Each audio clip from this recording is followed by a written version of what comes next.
Okay, good morning. Very nice to see you. We have some time together to look at Dzogchen. Dzogchen is a strand within the Tibetan family. And it's a particular style of Buddhist practice. And it's marked by having an immediate focus on yourself. We are the starting point for everything, because everything we encounter comes through our sense of self and how we are in the world. Usually we have our sense of self as the components of our personality, our likes and dislikes. But in Dzogchen we relax our fixation on these constitutive factors and open to the awareness which is always there. We are used to the notion of paths. You have paths of physical development, going to the gym or doing yoga, speech development, joining a choir and singing together, for example. And of course, we have study for developing the mind. All paths are based on the notion of separation. They are a means of going from here to there. And they generally start with an assumption that there will be better than here. So if you have a sense of dissatisfaction with yourself, then many, many things to be done. Dzogchen is slightly different, because it wants to inquire into who is the one who is dissatisfied. Because maybe here is not so bad. And if I can be at home here, then I don't need to go there. Especially because here is always vanishing anyway. Everything is impermanent. But we live with the illusion that we can find permanence. At the moment we're living here in a box of cement, which is slightly claustrophobic. Why do we have this kind of illusion? Well, luckily we have a picture to distract us from this fact of cement. If all the decoration was taken out of the room, it would look a little bit bleak. So by fixing on what takes our eye, the bright colors, the shapes, the actual structure of the room becomes something less visible. In a similar way, we know that our life is an endless flow of experiences.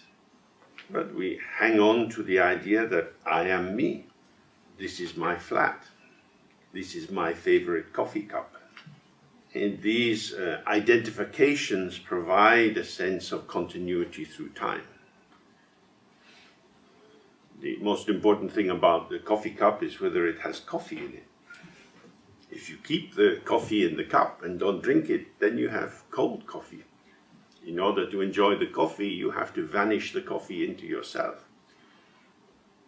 And this is what we face. That being present in the world as it is can bring enjoyment, but the enjoyment is always just on the turn of the vanishing of the object and vanishing of the concordant subject feeling. No matter how hard we try, so many factors are operating in the world that whatever we construct comes under pressure at a certain time. Clearly, in this town, Tallinn, there's a lot of building going on. The values of some areas are going up, the values of other areas go down temporarily. If somebody is 70 years of age, they will have had many, many experiences of the town in their life. So who can say what the town really is? If I go to the tourist department, they will give me brochures that will tell me all about what this town is. But does anyone actually live in the town that is described in the brochure? Because if you live here, you know how to get to work, you know where's a good place to shop that stays open late in the evening, and so on. That is to say, you have your Tallinn, and that's very important. The rest is just ideas. If you miss your bus to work, you have to have some other method of getting there. So in this way we can see that actually we have a centrality. this centrality is based on our presence, our being here. The potential of being here, of being present, though, can be obscured by our fixation on a narrative or a set of identifications as to who we are.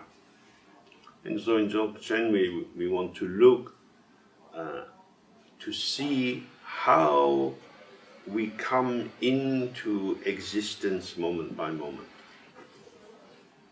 and to become more aware of what is the basis for that experience. So we're going to explore this through the use of this text. Texts are important because they link us to tradition. Tradition is very important because the understanding that we get in this text is not available in any supermarket. It's not taught in schools. It's not a story that your parents tell you when you're very small. It's a particular way of viewing the world that has been handed down for many years, hundreds, thousands of years in Tibet. It's not just an idea that somebody has invented. We are very aware of the power of human creativity, not just in science and technology, but in the arts. People write many novels and plays. But in the Buddhist tradition, we believe that the teaching comes down from the particular clarity of the Buddha, in that his clarity was an incisive cut through the veil of obscuration that allowed him to see how things are, how it is, whereas we imagine how things will be. Property developers look at an old factory and imagine how they can make money by turning it into flats or cafes and so on. And who has done this? That person has done this. That's what people do. They have ideas and they try to manifest these in the world. If we say, who did it? And the answer is John, then we have a sense of what John is. We know that John is not Mary, but we take it that's possible to be John. So there is a sense of the irreducible foundation of identity. I am what I am, and I am a given. From the point of view of Buddhism, this is an illusion, it's a fruit of ignorance. That's quite a strong thing to say. It means that how we understand the world is delusory. We are confused. We see these confusions more readily when we look at politics. It's very normal for powerful countries to invade weaker countries. And when some of the people in the weaker country protest against this, they become called terrorists. So the powerful country defines the behavior of the other person in terms of their own agenda. Because if the powerful country was to see that the local people who resist them could also be called freedom fighters, then what they are doing is put into question. So there we can see that a great deal of the function of power is to take to yourself the right to define the situation. This leads now to many, many wars in the world. And the function of these wars is really to create more turbulence. So, from the point of view of Buddhism, it's very important to try to see what is the basis from which these assumptions arise, and thereby to see what is their actual truth status. Are they valid or not? Because if our habit is to believe that what we imagine is true, and the first thing that we imagine is that I am the imaginer, then of course there's no need to investigate me. So a lot of our attention goes out to investigating things in the world. But the text is going to take us more towards ourselves. This text comes from a yogi called Gompo Wongyal. He died about 100 years ago. He lived in East Tibet. And he was linked through family connection with Nuden Dorji, who was the main teacher of the lineage that I have practiced in. This short text is an extract from a long text for practicing in cemeteries, in which a frightening environment is used as a method of seeing the fundamental anxiety which is intrinsic to the ego formation. So he begins by saying that bright, acute people with strong faith who wish to practice the directness of Dzogchen should stay in a peaceful, isolated place and consider themselves and all sentient beings. So, when it says at the beginning, bright and acute people, bright means that the light is switched on inside you. So, when the light comes on, it's not always a great thing that we see. After the long dark winter, when spring comes and the light starts to shine through the window, the first thing you see is that the windows are very dirty. So it's the same way. Once you become a little bit bright yourself, you realize, uh-oh, I have some problems.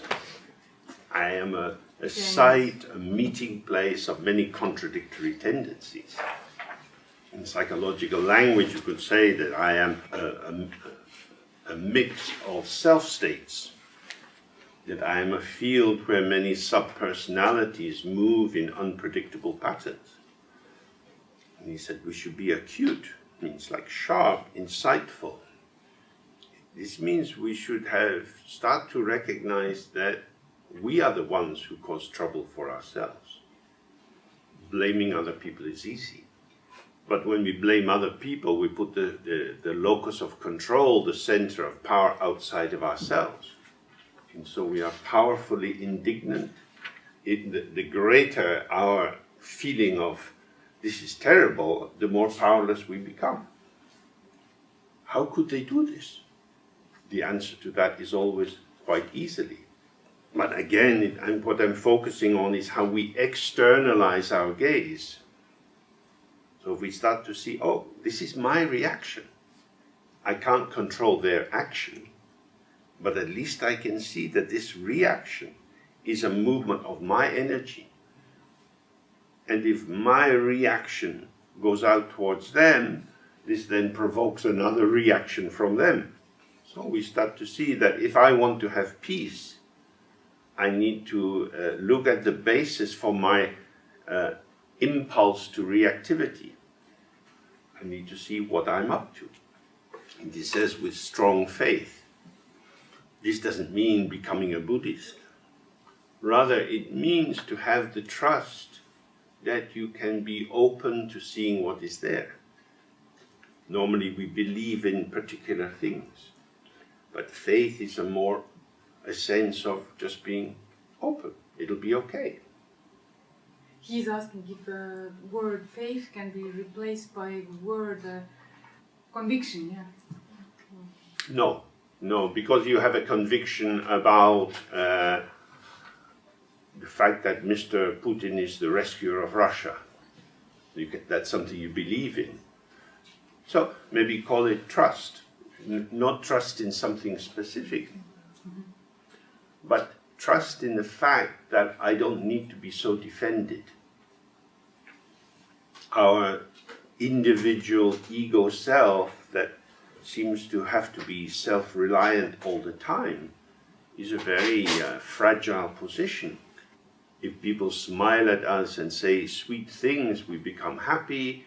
If they frown at us and say something that we take to be insulting, then we become hurt and sad. In our emotions, we're like puppets, and anybody can grab a string and pull. So when we have some years of experience of that, we become a little bit wary. here he's indicating, oh, relax in the out-breath, it'll be okay. We use a lot of our energy in holding ourselves together. And you look at this a bit later. So here this faith you can take to be the sense that paradoxically, if you relax, you can be more safe. So then he says, if you want to practice the Dzogchen, you need to go to a peaceful, isolated place. On an outer level, this means going to a cave in the mountains or a little hut by the sea. Nobody is going to disturb me there. But you will certainly be able to disturb yourself if you go into retreat. Because if we imagine that our problems are caused by other people, this is very foolish. It is our own mental activity which is the seat of our instability. This is obvious because in prisons, the main punishment they have now is solitary confinement. Because nothing is worse than having to spend all day with your own mind. We lucky people run around in the world constantly distracting ourselves from just how awful we are. But on an inner level, this peaceful, quiet, isolated place is our own mind. So we can begin by doing a little meditation. This is called shine, which means staying peacefully. It's very well known. It's a style of meditation you also have in Jainism and Hinduism and in Taoism. And it's designed to help us see that we don't have to be reactive. We don't have to be involved with whatever is arising. So traditionally you sit in an erect way. We do this in order that our skeleton carries the weight so the muscles can relax. The shoulders are open and dropped. We have the right hand resting on the left. The chin is slightly down. The eyes are slightly closed, so you're not staring out, just gazing gently down in a kind of line past your nose. We're breathing through the nose. And the tongue is on the hard upper palate, behind the teeth. Then we develop an intention. I'm going to focus my attention on the sensation of the breath coming and going in my nostrils. For the purposes of the practice, this is the most important thing in the world. So we start to focus on that. But we find our mind has wandered off. As soon as you notice that, you very gently bring your attention back onto the breath. It's important not to start wondering, why did I get distracted, or what's the meaning of that? And also not to blame yourself for being distracted. At first you might find that your mind is wandering off all the time. Then you just have to bring your attention back onto the breath. If you've ever been out in a small dinghy, then you know that the tide and the wind cause the boat to move a lot. So if you have the tiller, the thing at the back for keeping the direction, you have to move this a lot. In the same way, we have the arising of sensations, feelings, memories. We might hear sounds from outside, and we are used to paying attention to them.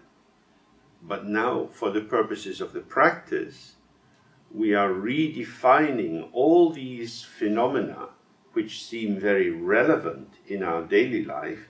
We are saying this is situationally irrelevant. Any questions about this before we begin? Okay, so we sit for about 20 minutes.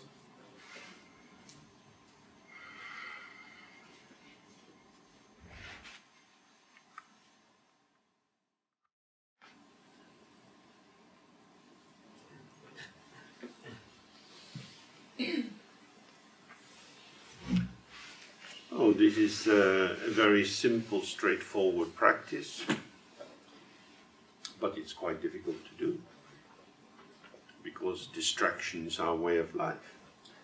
If you go to the cinema and it's a good film, we feel that the film holds our attention. Or if you read a good novel, somehow the characterization and the plot holds your attention. That is to say, it is as if the qualities of the object allow us to remain focused. But this practice is going in the other direction. What we have is an exquisitely boring object. The breath is not intrinsically interesting. And we're not being required to think about it or analyze it. It's a little bit dynamic, it's coming and going, it has variations of intensity. But at first it's not quite fascinating enough. So when thoughts, memories, plans and so on arise, they seem much more fascinating. And we go off after them. So this is a kind of existential X-ray. It lets us see, oh, this is how I am. The object organizes the structure of the subject.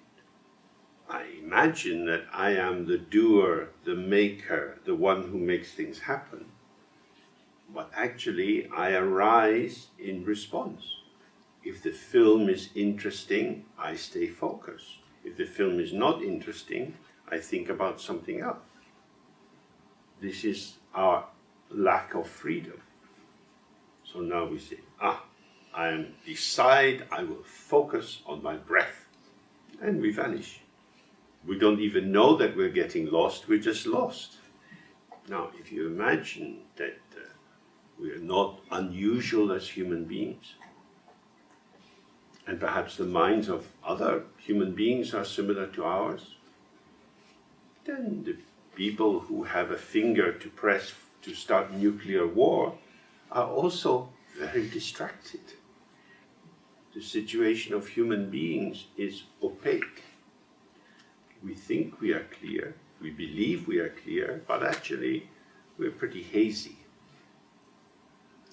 So this kind of basic practice has many advantages.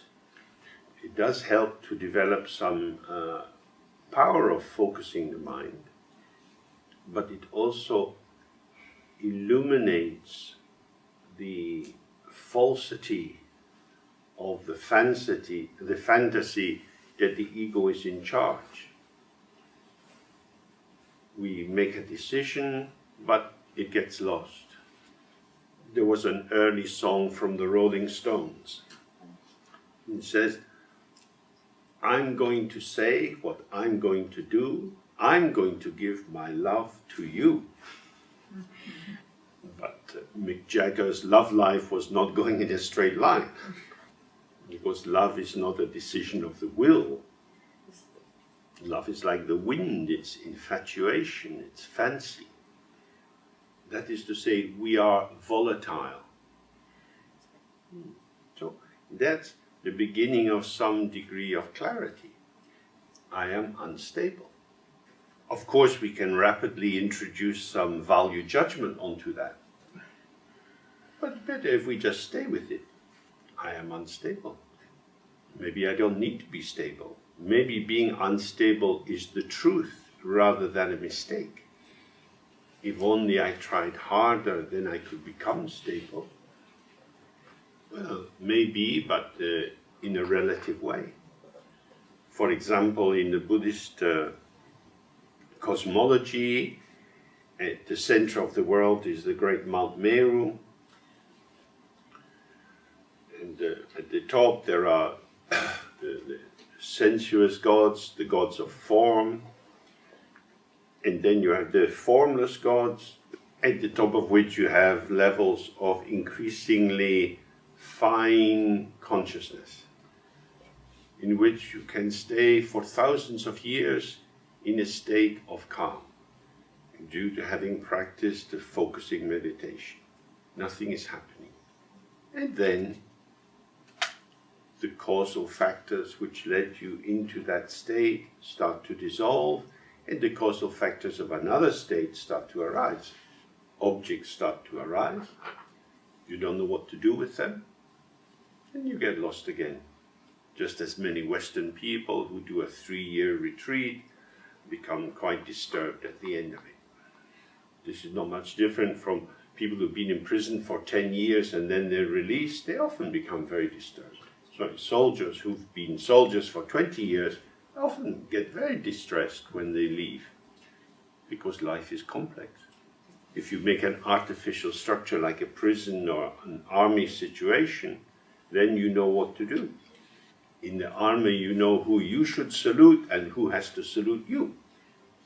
When you walk down the street, what shall you do with other people? There's no uniform to give you some clues about how to behave. So we start to see our situation is changing, dynamic, unstable, and the imposition of rules and ordering structures doesn't fundamentally help, although it can provide a surface frame for a while. Okay, so a text like this in Tibet would normally be shared with people who had a lot of knowledge already about the nature of Buddhism and some basic meditation practice. I think in these times, this kind of understanding and practice is very helpful. And so it becomes more available in Western countries. But from the Buddhist point of view, the motivation is very, very important. So there is an image that's used for how to think about Dharma. So they say you shouldn't think of Dharma or this kind of teaching and practice as being like a musk pod. It's worth a lot of money. And so don't think of the teacher as a musk deer. And don't think of yourself as a hunter. Rather, you should think that Dharma is the medicine. The teacher is like the doctor, and you are the patient. In our consumerist capitalist economy, everything is for sale. And we have a history of colonial exploitation. From what I understand, Estonia is more invaded than invading. But generally speaking, the idea that we can run around and steal things is quite popular. So it's the same with Dharma. The cult of mindfulness, which is spreading a lot in the West, is exactly like the musk pod cut off from the deer. In English, another way of translating the word mindful would be careful. This is how your mother taught you to be a bit mindful. Mother say, careful, look what you're doing. So this is the real meaning of mindfulness. It's a Pali word sati, in Tibetan is translated as dramba, which means memory. And memory is recollection. So one of the first things we need to do in mindfulness is to recollect that this has its root in Buddhist practice. Because if you forget the root, then confusion arises. Mindfulness can endlessly be repackaged as a commodity in the market without any sense that it belongs inside a particular kind of understanding. So in studying Dharma, they talk about 3 pot faults. If there is an upturned pot, you can't put anything into it. So if we're sitting here and you're thinking about something else, nothing can go in. The second fault is being like a pot with a hole in it. You hear something and it sounds interesting, but next day you haven't a clue what you heard. So it's a question how we retain the understanding, how we massage it into ourselves so that it becomes part of our way of being. In the third pot fault is to put new fresh food into a pot filled with old food. Although the fresh food may cover the moldy food, gradually the mold will spread. So from a Buddhist point of view, we have to think, okay, I have many opinions, bits of knowledge, information, ideas. which I rely on in order to carry out my life. And if I take this Buddhist understanding and kind of add it on as if it's a piece of Lego, then there's me plus a bit of Dharma. And I'm using Dharma to make me feel better. But there is no structural transformation to my basic sense of self. So this is seen generally as a big mistake. Because Buddhism rests with the two aspects, wisdom and compassion. These are compared to the two wings of a bird. With wisdom, we see the impermanent nature of phenomena, and we start to see that they have no inherent self-nature. That allows us to relax and be spacious. This means that we start to see that the walls of our ego are transparent. We start with a sense of being truly separate from the world. And in that separation, we have a very limited capacity. Of course, we like to feel that we're big, but the fact is we get overwhelmed quite easily. Sometimes the ego feels like it's winning. I'm in charge, I can make use of this, I have my game plan, my strategy for life. This is a delusion. We are hardly in charge of our lives at all. We don't even know when we're going to die. We don't know what we're going to think and feel 10 minutes from now. So the danger of hubris is everywhere. Therefore, humility is very important. If you need to make money, it's a very good idea not to use Buddhism as a way to make money. Not because it's high and holy, but because it's a vast path of freedom. And freedom is not a commodity. Our freedom is based on our Buddha nature, the potential that we all have for being more awake. This is intrinsic and indestructible, although seemingly situationally hidden by the activity of our own thoughts, feelings, and sensations. So, we should use the paths of freedom to increase freedom. When we use the paths of freedom as commodities, we turn the unlimited into the limited. And this is not helpful at all. So in Dharma generally, it's structured according to the view, the meditation, the activity, and the result. It is due to not understanding the view clearly that people mix everything together. Sometimes people send me little articles by people like John Kabat-Zinn. When I read what he writes, it's like some food prepared by a blind cook, just grabbing things off the shelf and throwing them in the pot, and then saying research, research, research. So from a traditional Buddhist point of view, this is very unhelpful, very unskillful. So this text is very pure. It has a view of Dzogchen.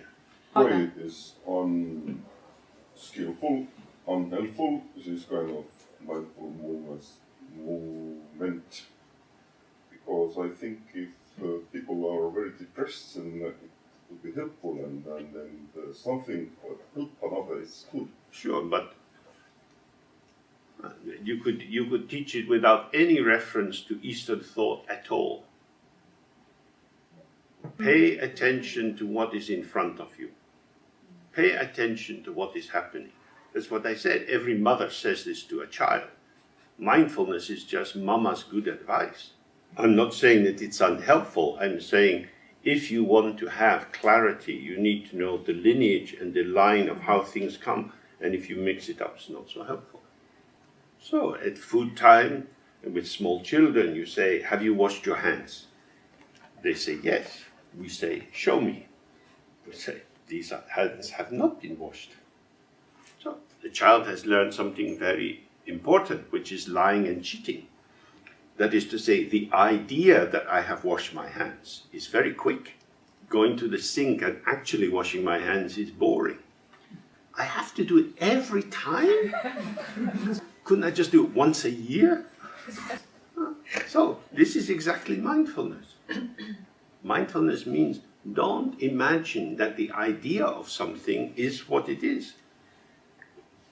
So this view of Dzogchen is, from the very beginning, the mind, which is the basis of how you are, of being here at all, of having any experience, has never been a thing, nor has it been a process. It is a space of clarity. This is not how we think about our life. We think, I am someone with particular qualities. I can do some things well, but other things not so well. I stand in relation to other people.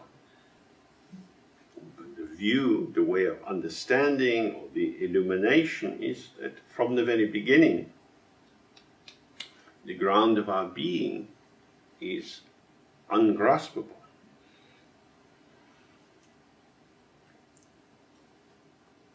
It's not a construct.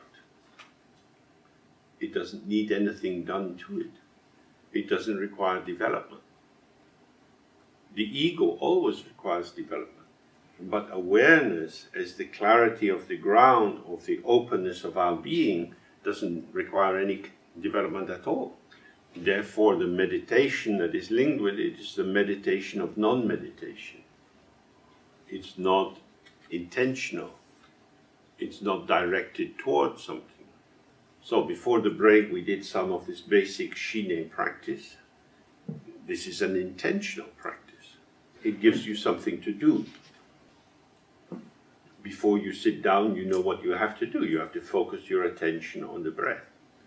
But because the mind from the very beginning has been pure, that is to say, unadulterated, not mixed up with anything else, it doesn't require any effort to improve it. Of course, ordinarily, we see ourselves in terms of our history, our family, our personality, the shape of our body, and so on. We feel ourselves to be something knowable. So the meditation that we will do later is about letting go of the fixation on creation and development. And the activity is responsive. And the result is to awaken to the unborn or the uncreated integrity of the dimensions of our existence. So he said we should go to a quiet place and consider ourselves and all sentient beings. That is to say, when we explore ourselves, we're also exploring other beings. We have thoughts, feelings, sensations. All human beings have thoughts, feelings, and sensations. Horses and dogs also have thoughts, feelings, and sensations. The content or the form of these thoughts, feelings, and sensations will be different. But the basic fact that this is what they are is not altered by that. Our world always includes other beings. We have sense organs which are constantly open to the environment, and what is our life is the experience of other people. We respond to phenomena in a way different from dogs and horses. But all creatures are engaged in interaction or communication with the environment, not just in terms of the development of the resources which are required for life, but in a non-utilitarian way, in a non-pragmatic way. There is the pleasure of the existence of the world around us. So we have compassion for those around us. If we feel some connection with them, if we decide that we don't have to be connected with other people, we can use them as things, as a means to an end. We can enslave them and sell them. There's a very big trade in young girls in Europe. Girls captured into sex slavery. The people who do this are not thinking of the welfare of the girls. The tears of the girls don't change their intention to sell them. we become aware that people can have more or less compassion. Compassion means to be touched and moved. If you can't be touched by the suffering of another person, you are switching off your capacity. You are diminishing yourself. And of course, once you diminish yourself, it's very easy to diminish other people. We say, I don't care. This is not just terrifying to someone else, but it's saying my capacity for caring, my capacity for empathic attunement, my capacity for connectivity is now being switched off. And then, how will I live? If I don't have care to warm my heart, if I don't have fellow feeling to make me feel alive, then of course we tend to choose power. This is a big theme in Western literature as well. For example, the story of Faustus, that you can sell yourself in order to get something. If you see the world as commodities, as things, then you can chop yourself up into pieces in order to acquire the things you need. You can betray and abandon people because you don't want to feel yourself. So in Buddhism there's a lot of emphasis on compassion. It means not turning away from the situation of others. Being aware of suffering in what are called the 6 realms of samsara. You can read books and get a lot of elaborate descriptions of these realms. And these are the modalities of experience which arise as a consequence of ignoring the true ground of being. So, in this life already, some people are becoming more human and some people are becoming less human. This is the tragedy for many, many mothers. They have a son who they knew as someone inside their body, as a baby, and so on. Son goes to school, they meet other people, they get different ideas. And when they're a teenager, they start to get involved in a gang. The child is now under the sway of a new kind of cultural formation. The mother can hardly recognize her own son. She thinks, I never taught him to be like this. Why would he want to carry a knife when he walks in the street? This is very disturbing. People can choose violence. This is our existential choice. The direction of our life is not written. We don't get a map at birth that tells us how we have to proceed. We have to find our way. And that way arises with dependent co-origination. Small things can bump people off course. You have a school teacher who doesn't like you very much. You think, I don't like school. And you start to hang out with the other kids who don't like school. In that way, new formations arise just from one small incident. So, wisdom is to see how unstable our own lives are. That we have not led our lives in a straight line. And because of this, we can start to have sympathy and empathy for other people. When we do the basic meditation that we did earlier, and we realize how easily we become distracted and wander off, we start to see why people become distracted and turn their life in a very intense direction. Trauma cuts off the conscious self from its own potential, with a diminished sense of self in a heightened intensity of anxiety, fear, and hypervigilance. So when we see the structures which give rise to behavior, we see that people are unfolding processes of expanding and contracting potential. And within this,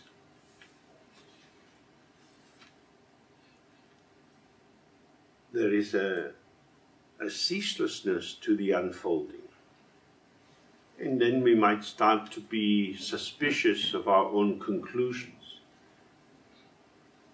How can we decide if someone is a good person or a bad person? What we can see is that due to causal factors, particular patterns of experience and reflection and enactment occur. If the only bandwidth of experience you have access to is what is consciously available as thoughts, feelings, memories, and so on, then you tend to be in an echo chamber of habit formation. But our mind is also spacious. And this spaciousness, as I was describing earlier, is not restricted or defined by particular pattern formations. When you start to see that, then compassion has some deeper meaning. We have compassion in all directions for all beings. We have as much compassion for the torturer as for the person who is tortured. As much compassion for the person who works in the slaughterhouse, in the abattoir, as for the animals. You might think this is terrible. The animal is innocent. The person killing them is being cruel. They don't have to do that work.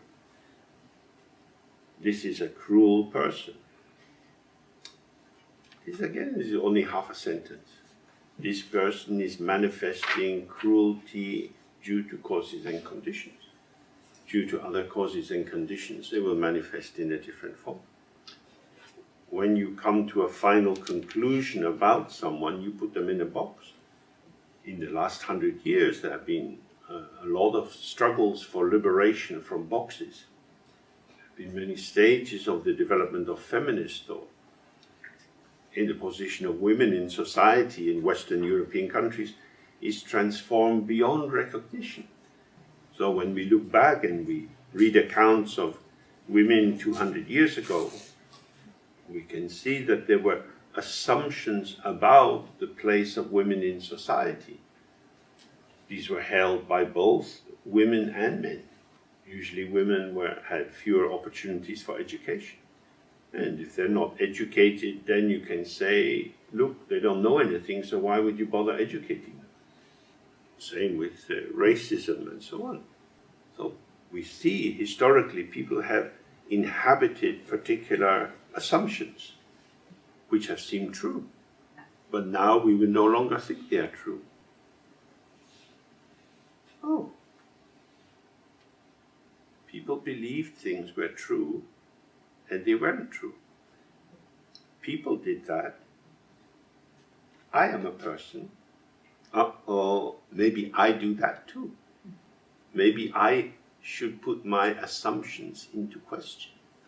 This is like massaging yourself so that the tensions in the muscles relax and you feel more free.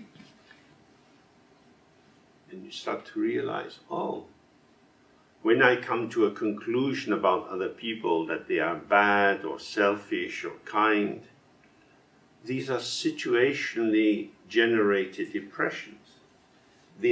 Our conclusion appears to be describing something inherent in the person. But when we start to see our own mind, we realize I am a process. Many different streams of experience are arising and meeting in me. I'm like a marketplace. So, sounds, smells, tastes, visual appearance, memory, sensation, so many factors are arising at once. What is it that's fixed about me? But I want to come to conclusions about other people. Impossible as it appears, some people like Joseph Stalin. We know that the Gestapo officers who were in charge of the concentration camps had wives and children. As far as we know, Eva Braun was willing to die together with Adolf Hitler in the bunker. So, when we think somebody is very bad, someone else sees something good in that. So what we're trying to see here is that what we take to be fully established truth generally as opinion or the view from here. In this way we start to see that the world is not so solid and fixed as we often take it to be. And for that reason, no matter what profile a particular person has at this time, we say, may you be happy, may you be enlightened. May the mosquitoes that drink my blood be enlightened. When they are drinking my blood, may my blood be a healing elixir that transforms their world into pleasure. So, in that way, when you stop freezing the world according to conclusions, your own creativity and connectivity can playfully transform what is arising.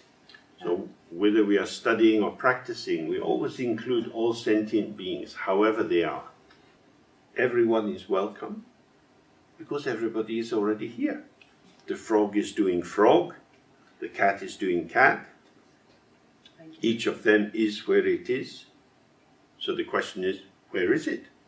But we won't find the answer to that question till we look at ourselves and really see, where am I?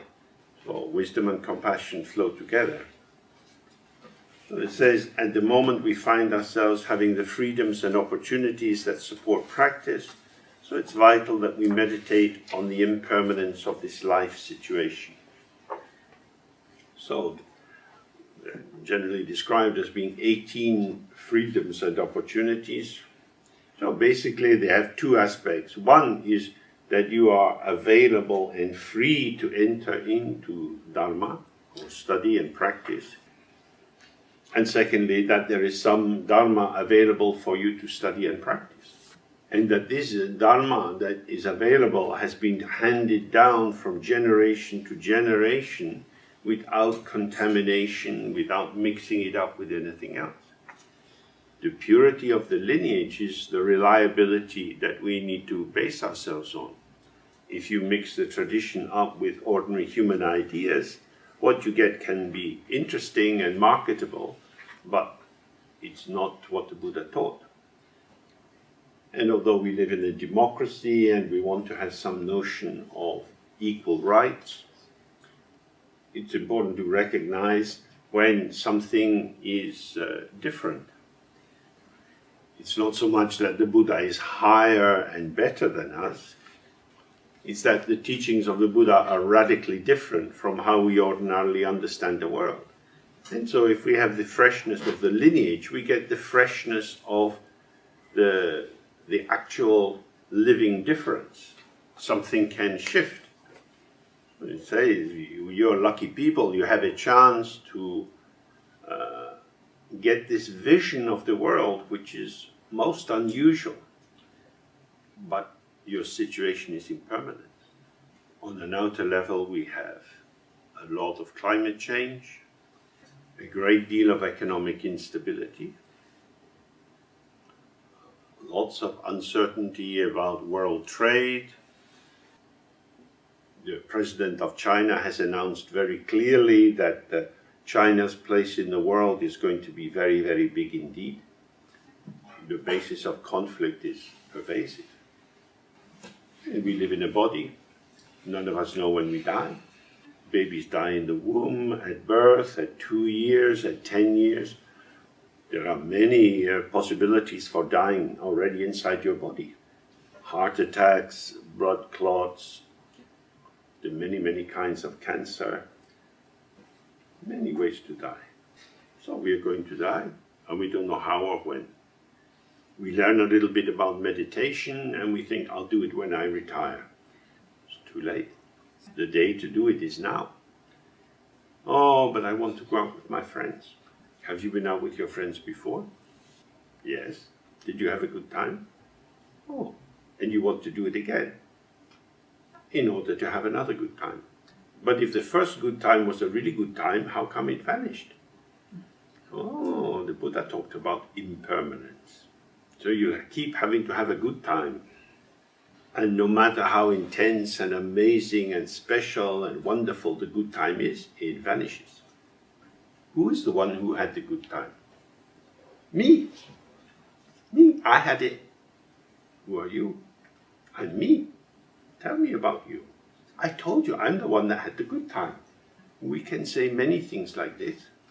Essentially, they are ways of saying, fuck off. I exist. That's enough. Do not go any further. We exist like a military camp with signs on the wall. Do not go over the fence. Danger. Listen, I believe I'm me, and if you like me at all, you will believe I'm me too. And this is what a lot of friendships are. They are associations for the mutual maintenance of the delusion of the individual ego self. But we are going to die. So the question, who am I, is maybe quite interesting. Because if I don't have a clear understanding of the range of my potential, it may be that I waste my life. If you're a young man and you spend 10 years playing computer games all the time, now you're 22 and you kiss a girl for the first time. Shit, what did I do with my teenage years? I was looking at a screen and there are girls. Yeah, people do that. They spend their life in work. Their project is very important. Maybe for money it's necessary. But life goes by and then you die. So who were you while you were working? You plus your work role. I am a school teacher.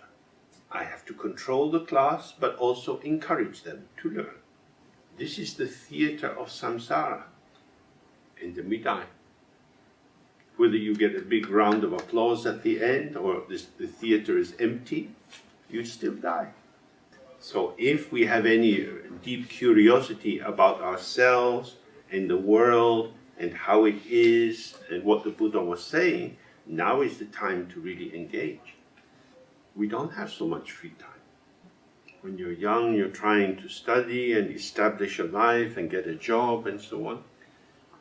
Then you have kids and the kids grow up, and then your parents are old and sick and you have to look after them a bit. There is always something to do. And then if you get interested in Buddhism, you find, oh my God, now there are so many other things I could do. The advantage of what we're going to be looking at is that it is very easy to integrate with daily life. You're not having to do anything in particular except be present. And we'll get more sense of how to be present. As we saw from doing this, earlier practice, we get distracted very easily. I get distracted. I think I'm present. That's a thought. But when I actually look, I see I'm easily distracted. So the idea that I'm present may be a lie. I'm on automatic pilot. I'm not really here because I'm preoccupied. So we have the outer level of impermanence, but the next important level is to really be aware of the impermanence of all our thoughts and memories and so on. So if I ask, what's the best summer holiday you ever had? Something comes to mind. Some place, maybe some people with you, the quality of the weather. Now, we think, what's the most difficult mathematical problem that you've ever solved? I hope you have no memory of that, because that was school. So we have a selective memory. Most of what we've learned, we've forgotten. And even if we think about the best summer holiday ever, we're not there. And even if the echo, the trace of it is heartwarming, it doesn't stay in our mind very long. Oh, the constituents of myself dissolve as they arise. This is not something you have to believe. Observe for yourself the arising and passing of sensation in the body. Thoughts and feelings are coming and going. When you have a thought, just attend to it. How long is it there for? 1 second. then another thought, a stream of thoughts, but each one is dissolving.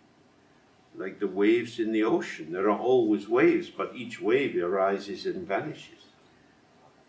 So if you really see this directly, and the only thing that stops us seeing it directly is being distracted, if we see it directly, then the world is different.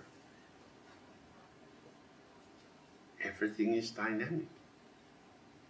So attachment is attachment to what? If phenomena are fleeting, what are we attached to? It is concepts. And they are abstractions. They are not concrete. Yet we believe they are concrete. So someone might say, I have 2 children. They have an idea of their children.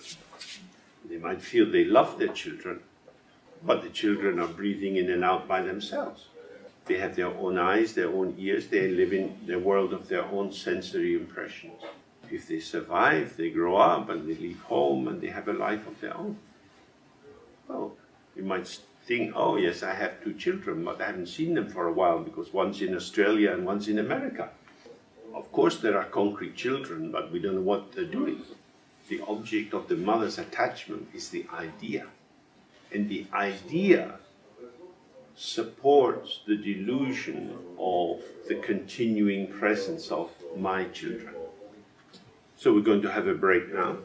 You know, when we have the break and we go outside, try just to be aware of how you are is influenced by what you encounter. Right? When you go out the front door, there's a big world within which you have selective attention, because we have habits of editing out many phenomena. And then we can see how we attribute value, seeing this is good, that is bad. If you eat with other people, you can see that they choose different food from you. They have a different quality of sensorium. My life is arising as choices. Choices which arise due to the particular patterning of my self-constellation within my experience of what is revealed as the possibilities of the world. So in that way you become more aware of the dynamic experience of being alive moment by moment. This is the exquisite ungraspability of our being alive. So it says, developing revulsion for samsara and abiding in the attitude of wanting to benefit sentient beings, allow one's body, speech and mind to be as they are without doing anything artificial. So this word samsara conveys the idea of one thing leading to another. It's a chain of cause and effect. So we flow in one direction and then in another direction because there is some causal impetus arising in us which takes us into the situation. So outwardly it refers to these 6 domains, the God realm, jealous gods, human, animals, hungry ghosts, and hell realms. But essentially samsara means I can't stop being busy. From the morning when I wake up to the evening when I go to sleep, I'm always busy with something. I'm busy with things outside myself and things inside myself. That is, I live in a state of turbulence, of action and reaction, depending on the mood of the action-reaction formation. We say I'm happy, or I'm sad, or I'm angry. But we seem to need something to be happening. So he says one should develop an attitude of revulsion for this. That is to say, we start to see that if involvement is intentional and compassionate, it might have some meaning. But if it's activity for its own sake, then it has another meaning. I have many ex-colleagues in the hospital system who are in their 60s, and they often complain about how they don't like how the hospital system is at the moment. And if I ask, well, why don't you retire? You're of the age you can retire. They say, well, what would I do? So when they were young, they had a motivation to help people. And now they're just afraid of their self-construct collapsing. Who would I be if I wasn't going to work? So this is very interesting when we hear people talking in this way. You see, oh, we act ourselves into existence. Through my activity, I bring myself together into the pattern required by the situation. Becoming a parent or having a particular kind of job is like a little shaper for biscuits. You have the biscuit mix of your life and you roll it out, and then you put down these little cutters. So I get a little half moon shape for being a mom, and a little star shape because I'm a part-time teacher.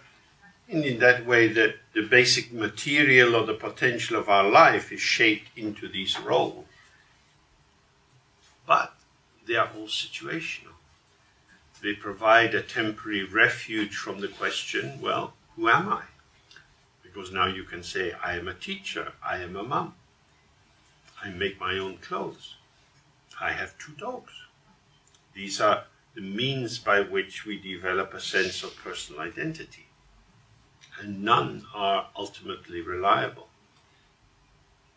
The children grow up, the dogs die, and you retire from work. Who am I? Sit in the house all day? Coffee and cake? Second cake? Maybe not. Discipline. What will I do with my life? I have always used the object to shape my life, or the environment to shape my life. So when revulsion with samsara means recognizing this is what we are caught up in is an unsatisfactory answer to the question, who am I? Because all the identities we have ever had have been cultural ones. When you were a child, you might have been very interested in dance lessons or in skateboarding. But these are forms that already exist in the world. We want to become a ballerina because ballerinas exist. So first of all, you go on a Saturday morning to the dance class. Then you become more committed and you dance on twice a week. And you dream about the time when your feet are strong enough so that you can have blocked toes and go on point. And then you get a boyfriend. And you want to be with the boyfriend. And dancing's not so interesting. And then you have another identity and another identity and another identity. What was once me is now no longer me. So each of us, when we reflect on our life, we can see that many formations that we thought were who we really were and that we would be like this all our life has just dissolved and vanished in time. So it's not that we have a revulsion for samsara because it's horrible, but because it's duplicitous, it cheats you. And so we warm ourselves with the thought of benefiting all sentient beings. This is something deeply meaningful. If I wanted a role that would never end, this is a very good one. There's a lot of sentient beings, and many of them seem intent on getting lost. So now you have a job forever. This is all I'm going to do. I'll work for the benefit of others. But in order to do that, we have to start to find out who we are first. So then he said, allow one's body, speech and mind to be as they are without doing anything artificial. So we're here in the room, We have a body, our body has a particular posture at the moment. So he says, don't do anything artificial with your body. What does that mean? I mean, the Buddha's always doing some kind of mudra, but maybe that's a bit artificial. How should we sit? So, how does the body want to sit? You might think, well, we want to sit at ease. What is required for that? Well, firstly, we should respect the spine. The spine is very important. Many people suffer from back pain. Well, respecting your spine means you allow the vertebrae to sit on top of each other very nicely. And then you don't strain the body by holding it in place. So when you find the line of gravity running straight through you, everything can relax. This is not anything artificial, you're just listening to the logic of being on a planet where there is the force of gravity. It says relax speech. Speech is based on breath. So allow your breath to come easily. There are many kinds of yoga breathing you can learn, but you don't need to do anything artificial or intentional like that. Air comes in, air goes out. If the air just goes into the upper chest, like, then it's not very easy on the body. So we need to allow the muscles of the diaphragm to relax. That is to say, we don't hold it tight. Holding ourselves tight is an activity. Releasing activity, relax. Then the breath flows freely. You might find your mouth is open, you find your mouth is closed, it doesn't much matter. Then he says, don't do anything artificial with your mind. However your mind is, allow it to be like that. Whatever kind of thoughts come, or feelings, or sensations, just allow them to arise. And then we fall to sleep. Then you fall asleep. Okay. Falling asleep could be because you're tired. It could be because you're normally excited and need a powerful focus for your attention. Generally speaking, in our experience, you can put on a polarity between crude or rough and soft or delicate. So if you're used to quite intense experiences, subtle experiences don't have quite so much power to hook you and hold you. If you're used to drinking a liter of vodka a day and someone says, why don't you try a nice cup of jasmine tea instead? You can see there is an imbalance there. It takes a long time for a habitual alcoholic to enjoy just a cup of tea. No, relaxing the mind means allowing it to come as it comes. Means no struggle and no striving, because I don't want to be like this. Now I'm just being a bit kind of bored and stupid. Nothing's happening. I want something to happen. It should be something interesting, something good. So I'll think about something interesting. No, just allow your mind to be boring. But why? Surely being interested is better than being bored. Now that's the problem of starting with a conclusion. I already know that I don't want to be bored. I don't want to be dull and heavy. But I am dull and heavy. So what shall I do? Well, just be dull and heavy. But I don't like it.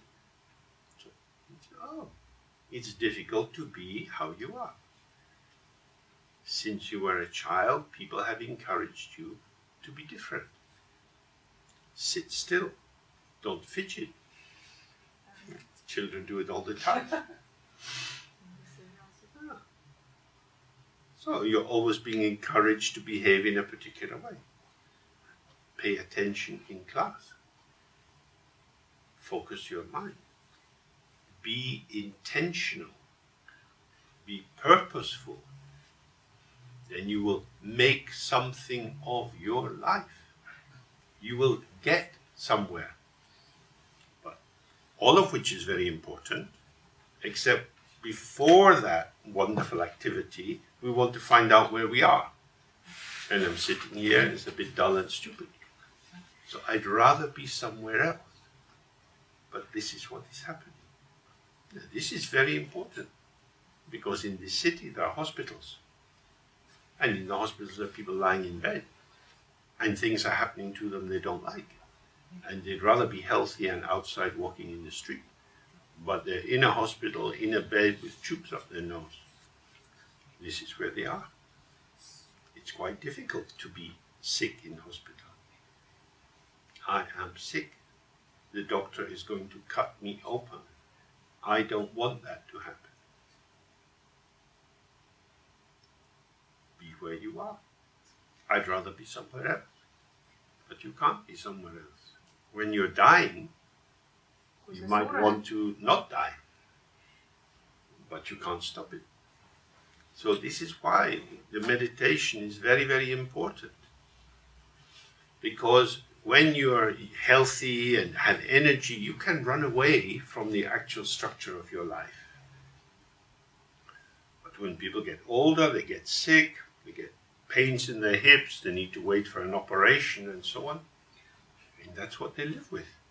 They can't swap their body for another one. So not being in resistance to how it is a very great quality. And it's against the trajectory of modernism. Modernism is based on the idea of we can change things, we can make them better. But this is saying, can you be with how you are? Oh, we just do that just now. We just sit and see how we are. What's happening? You don't have to do anything. Just sit in yourself and be yourself for a bit.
is there anything you notice in that situation?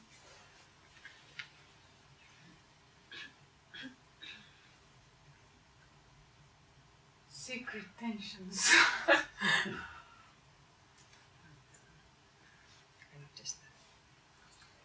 We are all beings in this room together.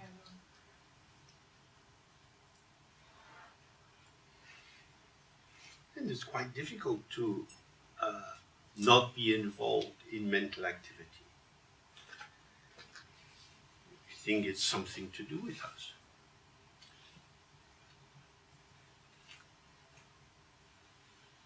It's arising in my mind.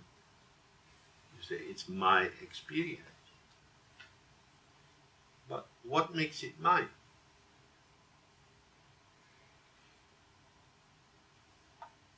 It arises and goes. I didn't order that thought or feeling. I didn't ask it to come. It arrived, and now it's mine. Just like you wouldn't ask for a toothache, but someday you suddenly found your tooth is hurting. Something has been happening to the tooth. And because the tooth is in your mouth, it's as if it's your problem. So you have the ripening of the little problem in the tooth. And then you have to take responsibility for it and go to the dentist. So the impinging of a sensation or a thought or a feeling seems to say, do something with this. But the thought comes and goes. Do I have to make it come and go? What happens if I don't interfere? It goes. If I want to keep it, I can't keep it and it goes. And if I want to get rid of it, I don't have to push it away because it's going anyway. So when we just sit, we become aware of the dialogic or conversational nature of consciousness. That is to say, we engage with what's arising for us with the elaboration of a further thought or a feeling about a sensation and so on. So it's a sensation, maybe a bit heaviness. There's not much to do with that. But if I can transform that into the sense that I am tired, now I can do something with that. So then further thoughts arising about why I'm tired, a decision to go to bed earlier or to do less activity. So it's very important to see how thoughts lead to thoughts. And if you just leave the thought alone, this linking patterning doesn't occur. So there you can see the link to the meaning of samsara I was describing. That thought leads to thought, leads to thought. And so we're revolving in samsara. This is our movement, our involvement, our attachment. So this is how we start to see that freedom is with us. The thought has no power to hook us unless we are available for hooking. The packet of jasmine tea has no power to hook the vodka drinker. And the bottle of vodka has no power to hook the jasmine tea drinker. So, but if we are aware about how these things in our mind are going, coming, and the system, so then it's also like a kind of activity or kind of like effort a little bit, or activity just Just like, alert to your kind of already tension arrives. intention is there, like if we're aware of how thoughts are coming and going, so this aspect is there. But this a kind of meditation, it's like a detoxification. Because if somebody is used to injecting heroin 4 times a day and they suddenly stop, they don't feel very well. You have been injecting thoughts every minute of every day for a long, long time. we have all got very used to being completely intoxicated with thoughts and feelings and sensations. So until we awaken to the simple clarity of the mind, we have to scale it down a little bit. That's why it looks artificial. Because at first we experience our awareness as a kind of observing function. Habitually we're just involved. And then we start to put the light on and we start to see, oh, I'm getting involved. I can observe that I'm getting involved even if I can't stop it happening.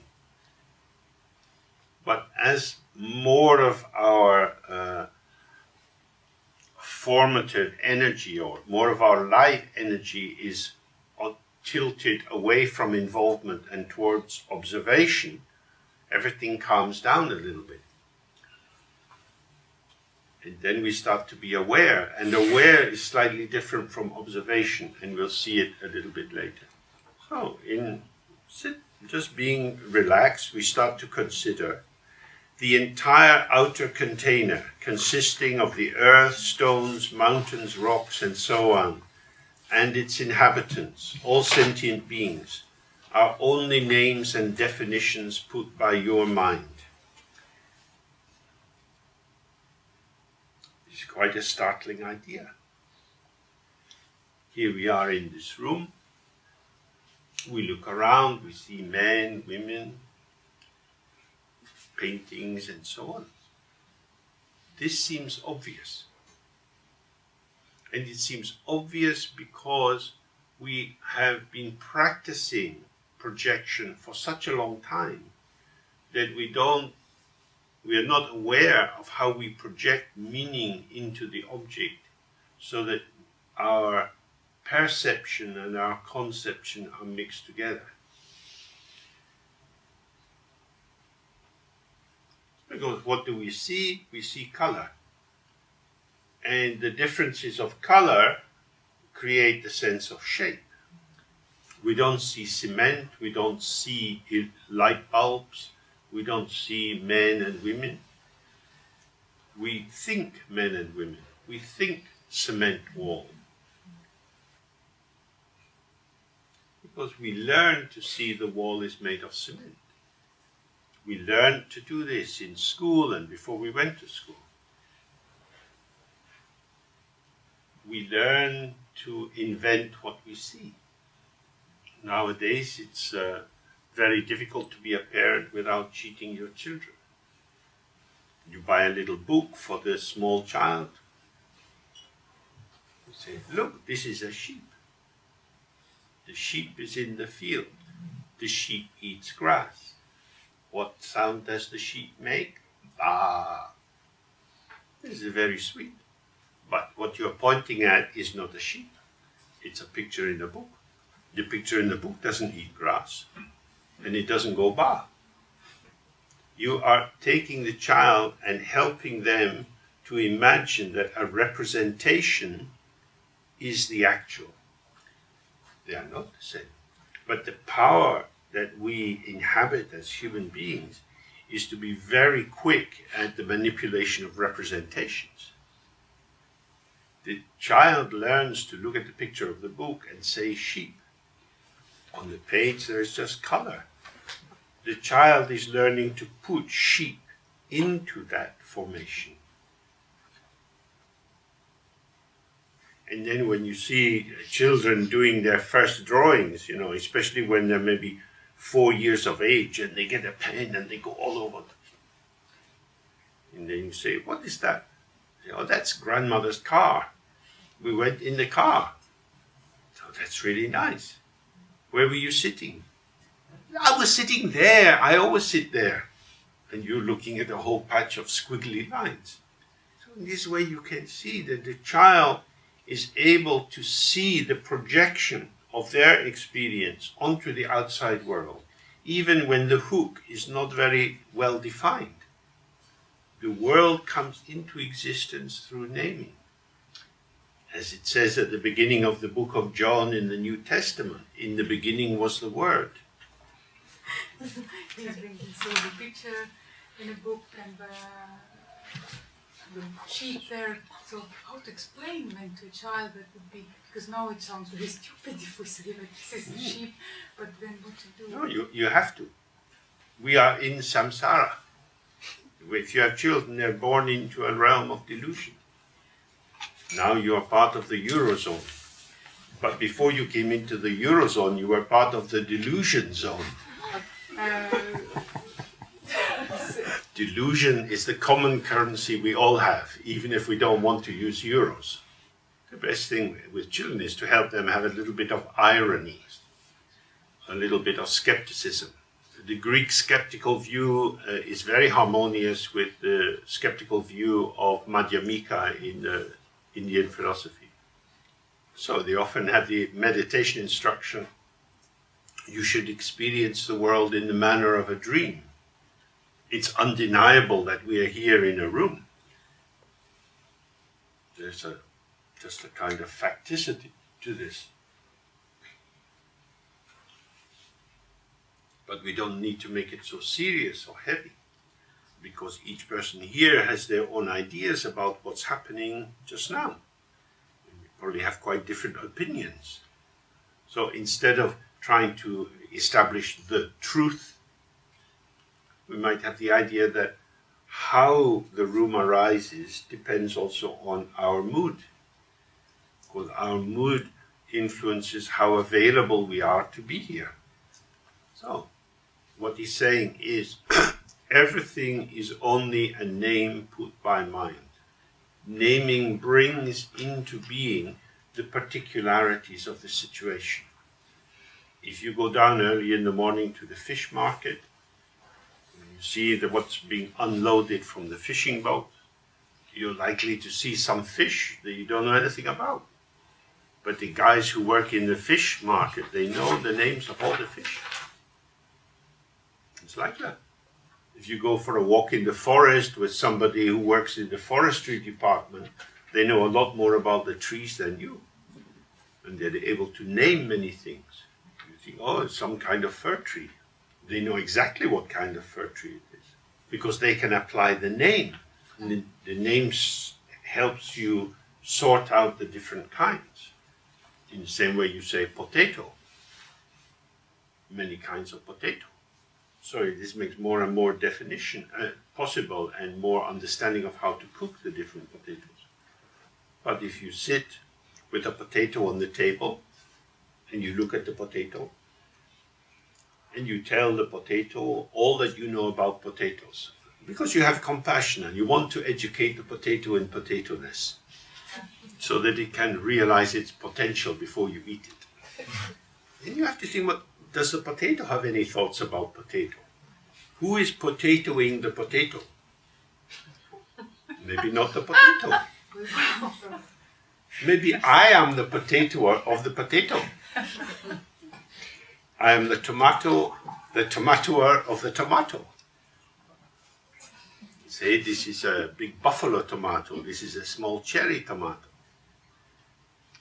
This is our mental activity. We think we are describing something out there, when in fact we are bringing into being what we describe by the nature of the description, which is actually an interpretation. You look at the potato, and you bring the potato into existence as a potato because of how you name it and describe it. And it is as if you are describing something out there, but you are projecting potato-ness into the potato. Trees have no tree-ness. If you are a bird, you don't see a tree. The bird can fly into the tree and make a nest. The squirrel runs up the tree. The tree for the squirrel and the tree for the human being are not the same. We feel that because of our enormous cognitive capacity, we can really get a handle on the truth of the tree. But that's because we are particularly skilled at telling the tree it's a tree. The squirrels don't tell the tree very much at all. So the tree is not so formed for them. Again, this is not some dogmatic system. this is something for you just to investigate for yourself. So just as you can give a name to this town that we're in, but it's very dynamic. A lot of building is going on. Because of the building, some of the roads get blocked. So your sense of how to go across town may be altered because you can't go the way you're used to. It's fair to say, I think, that Tallinn is excess. That is to say, there is always more to Tallinn than anyone can get hold of.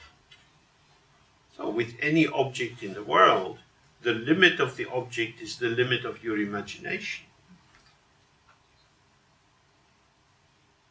When we bring new ideas onto something, it becomes something different. So the glass in my hand, we can see is a glass for drinking. This is held in shape by our conventions. I could hit the glass on the table and break it, and I could use a piece of the glass to shave in the morning, to cut my hair, or to cut your face. What are the limits to the use of the glass? Okay. There's a thousand possibilities with this glass. That's what he's meaning, that the potential of the world is always open, but we bring it into our conventional definition, and then on the basis of that we build up our sense of stasis of fixity. Someone who paints the outside wall of their house sees it as something fresh and simple. And for a teenage boy, it's now a fantastic opportunity for graffiti. Many possibilities are there. Now we tend to edit the possibilities by saying legal or illegal, entitled or not entitled. So the key thing is to be able to see if everything arises through interaction with my mind, then there's a question. What is there before my mind moves? In the Zen tradition, they say when the mind moves, the 10,000 things arise. But if the mind doesn't move, it's just open. The potential is there, but it's not yet evoked. The potential is evoked through our participation. We call the world into being. Now, this is not what it says in the book of Genesis. Buddhism is a non-theistic religion. It doesn't believe in a creator God at all. Rather, everything emerges on the basis of causes and conditions. If you are interested in motor cars, you can identify all the motor cars in the street. And if you're not interested in cars, you can't do that. So, without your interest and without your knowledge of cars, the potential of the car remains very simple, just car. You fill the world with this, which you take to be that. The world is the story you tell yourself about what the world is. And if you study history at all, you can see this is the case. When the Russian Revolution started, the Tsar was untouchable. Then he was killed in a basement. The power of the Tsar was people's identification that he is the special person. And once the Tsar was deposed and he took him out in the country, there was a lot of discussion about, can you kill the Tsar? Because this is not just an ordinary person, this is the Tsar. And you can read accounts of the discussion that occurred because it was written down. And then they decide, yeah, we have to kill him because he is the Tsar. That is to say, the symbolic significance that has been massaged into this person as the Tsar seems to belong to them. And then you decide, if we kill If we end this Romanov lineage, then we are free of that form of persecution and patriarchal domination. And so that's what happened. The Tsar becomes a man, becomes a dead man. And now, thanks to Mr. Putin, the Tsar is being reborn and imbued with all kinds of spiritual qualities. He is a true martyr for Mother Russia. And so now they have many lamps that have to be burned every day in his honor. This is the mind. In the Christian funeral service, when somebody is going to be put in the ground, they say, the Lord giveth, meaning giveth light, and the Lord taketh away. You see, this is the power of God. From the Buddhist point of view, this is the power of the mind. We say this is high, then we say this is low. This is wonderful, this is terrible. When you make something wonderful, then a particular constellation, a particular pattern arises. And when you say it's horrible, another pattern of interpretation arises. Again, if you're interested, Russian history is very, very helpful for understanding Dharma. Because when the big trials started through the 1930s, many of the people who had been high Bolsheviks in the early days were arrested and tortured in the Lubyanka, and then wrote confessions. But they hadn't done that at all. They were actually the friends of the intention of the revolution. But when Stalin seized total power, history started to be rewritten. And they became very skilled photographers who could remove politicians who were out of favor from historical photographs as if they had never existed. This is the work of the mind. This person is special, this person is not special. All minorities are vulnerable to this kind of definition. If you watch the tragedy of the Kurds are in Turkey, Syria, Iraq in particular. Not having their own homeland means that everyone else can define who they are. In the racist structure of modern Turkey, it decides since 1920s that the Kurds are the enemy. The power of the state to define these people as an unwanted minority who can be murdered becomes very great. You do the same every time you go shopping.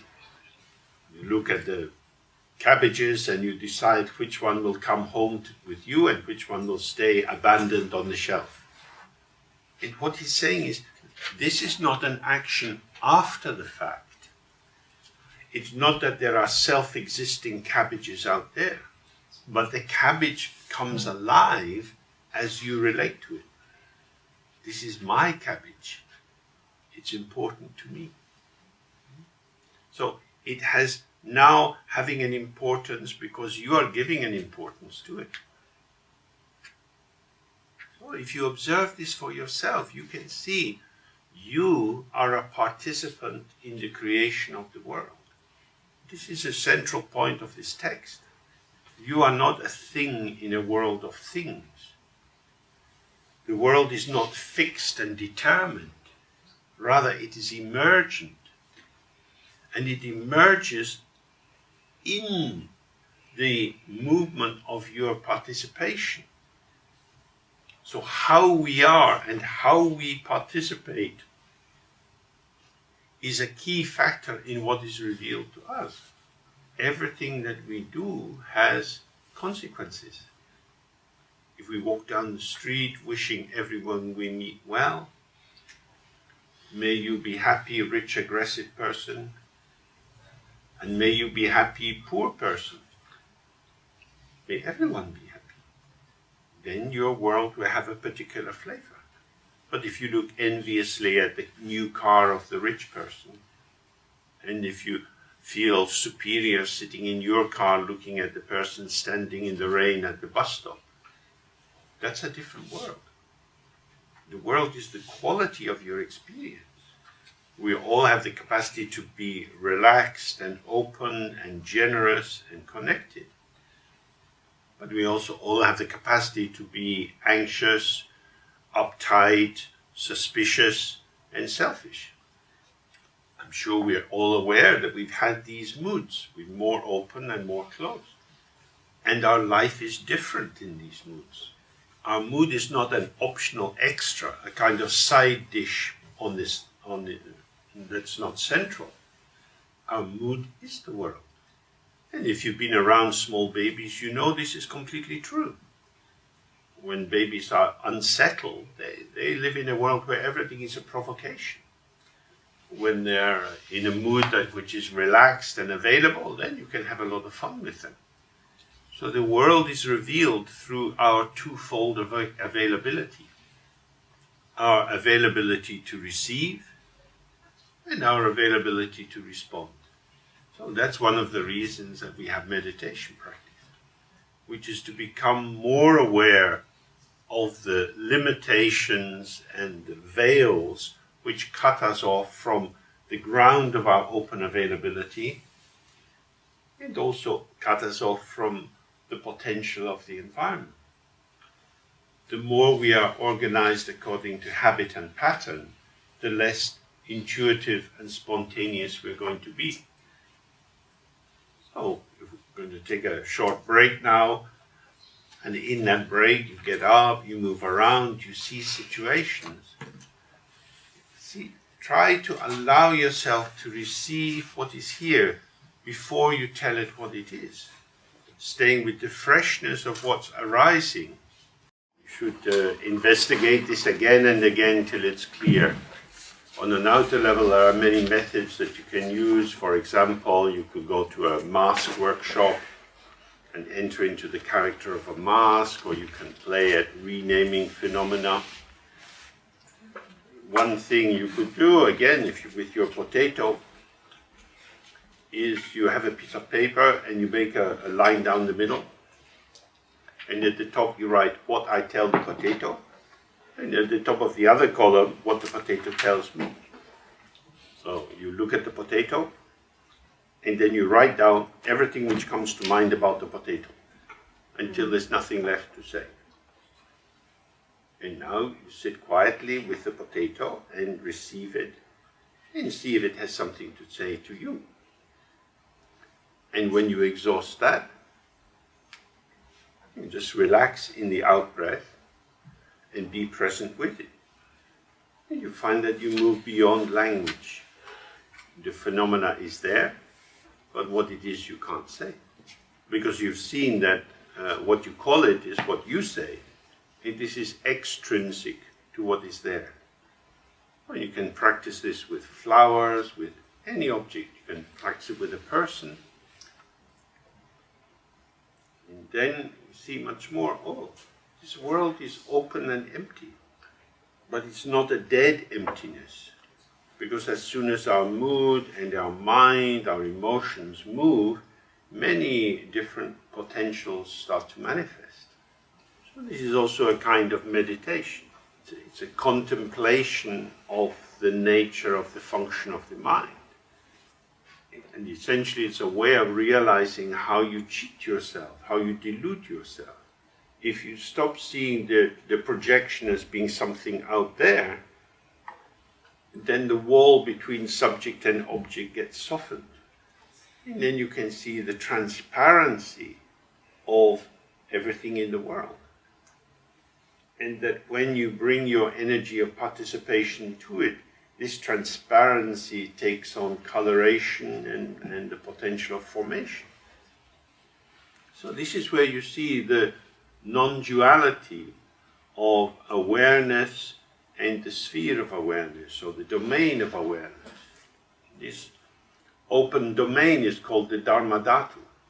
It means the space or the openness within which all dharmas, all phenomena are. And this is inseparable from simple awareness. So now he goes on to looking at the mind, at this very awareness. So he says, regarding your mind, you must again and again establish whether it has any form, color or size, and whether it comes from anywhere, stays anywhere, or goes anywhere. These 5 questions you find in many, many texts because they are vital for this kind of practice. When we look around the room, we see lots of things. And they have form and color and size. And we can see that they came from somewhere. Some of the cloth looks pretty clearly printed in India. Some things were wood from the forest, cement from the earth, and so on. We can't find anything in the room that hasn't come from someplace. We are here, but we're not going to be here all night. So we're going to go somewhere. And this is the same for all the phenomena in the world. Everything we see, whether it's bananas or airplanes, they come from someplace, they stay for a bit, they go somewhere else. So now the question is the mind like everything else? In terms of modern research into the brain, it would say yes. You might say, well, yeah, we have a lot more research into the question of qualia and how they come from the brain itself, how personal experience arises from the brain. So, my mind is in my brain is in my body. I got my body from my mom and dad doing something. And at the moment it's functioning, but after a while I'll die and then it will rot. And that will be the end. So that's a materialist impression. Says the mind is like every other phenomena. But if we ask these questions and we really inquire, is it going to be like that? Then he says, when, due to relying on reificatory identification, you think that you have found some real essence, then search outside and inside, examine your own body from head to toe, until you are sure that nothing can be found. We want there to be something. We understand somethingness. We are experts in somethingness. We spend all day moving around somethingness. But nothing is more difficult, because you can't really do anything with nothing. So nothing is the death of the ego. But with the death of the ego, you have the dawning of awareness, because the false busy light of the ego blinds us to the actuality of awareness. As long as you believe that you are someone somewhere, you won't find awareness, because awareness is no one everywhere. So the traditional example for this is a mirror. In a mirror there are endless reflections. When you go on a journey, the side mirror of the car is showing thousands and thousands and thousands of reflections. The reflections are possible because the mirror has no content of its own. When you look at a painting or a poster on the wall, it's full of itself. So the painting shows paintingness. But if you look in the mirror, you see your reflection. The mirror shows what it is not, because it is empty. The painting is full, and so just shows its own fullness. In the same way, the mind is like the mirror. The mind has no content, although it has a lot of content. That is to say, it has no particular defining content of its own. Traditionally, this is described as being devoid of inherent self-nature. But due to causes and conditions, things arise in our mind. When you drive past a lake, some reflection of the lake comes in the mirror in the car. Then past a house, and the house is in the mirror. In the same way, our mind is able to have so many billions of experiences because our mind is empty. This is again not some theoretical proposition, it's not a philosophical assertion. So we do some meditation with this now. You can sit in a comfortable way. You can do this with your eyes open or closed. Just relax into the out-breath. Here you are. Something's happening. You have some sensation of the body, sense of being here. There's some thoughts and feelings. So we could say experience is occurring. Oh, who is the experiencer of this? Now, this question is, we don't want to pose this as if we're seeking some cognitive answer. We're not seeking some explanation. Rather, we use the question to allow us to attend to the mind. Our mind is here, otherwise we wouldn't have any experience. So, this mind, does it have a color, a shape? Is it big or small? Does it come from somewhere? Again, we're not looking for some theory about it came from my genetic inheritance. We want a very simple, direct, phenomenological attention. Imagine you wake up in the morning and you think you have a pimple on your nose. You look in the mirror. What is that? Like that. You're allowing the pimple to reveal itself. Something is showing. You're not seeking to develop it. You just want to see how it is. So the mood of this practice is passive receptive. It's not intellectual, it's not analytic. We're just wanting how the mind is to be allowed to register. And as he said, if you come to a conclusion, just stay with that conclusion. Don't believe it or disbelieve it. Just allow yourself to be with it and see what happens. Okay, any questions before we begin? Okay.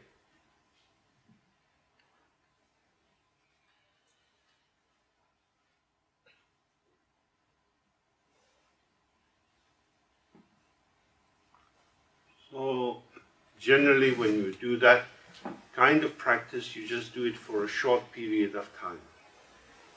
So we'll do it again in a bit. Because the important thing is not to struggle. When you struggle, then subject and object become more separated. And we find ourselves thinking about what is there. So we end up constructing more. But what we're wanting to do is to experience the simplicity of the mind showing itself. Because our mind is not what we think it is. Different cultures have different thoughts about the mind and different notions.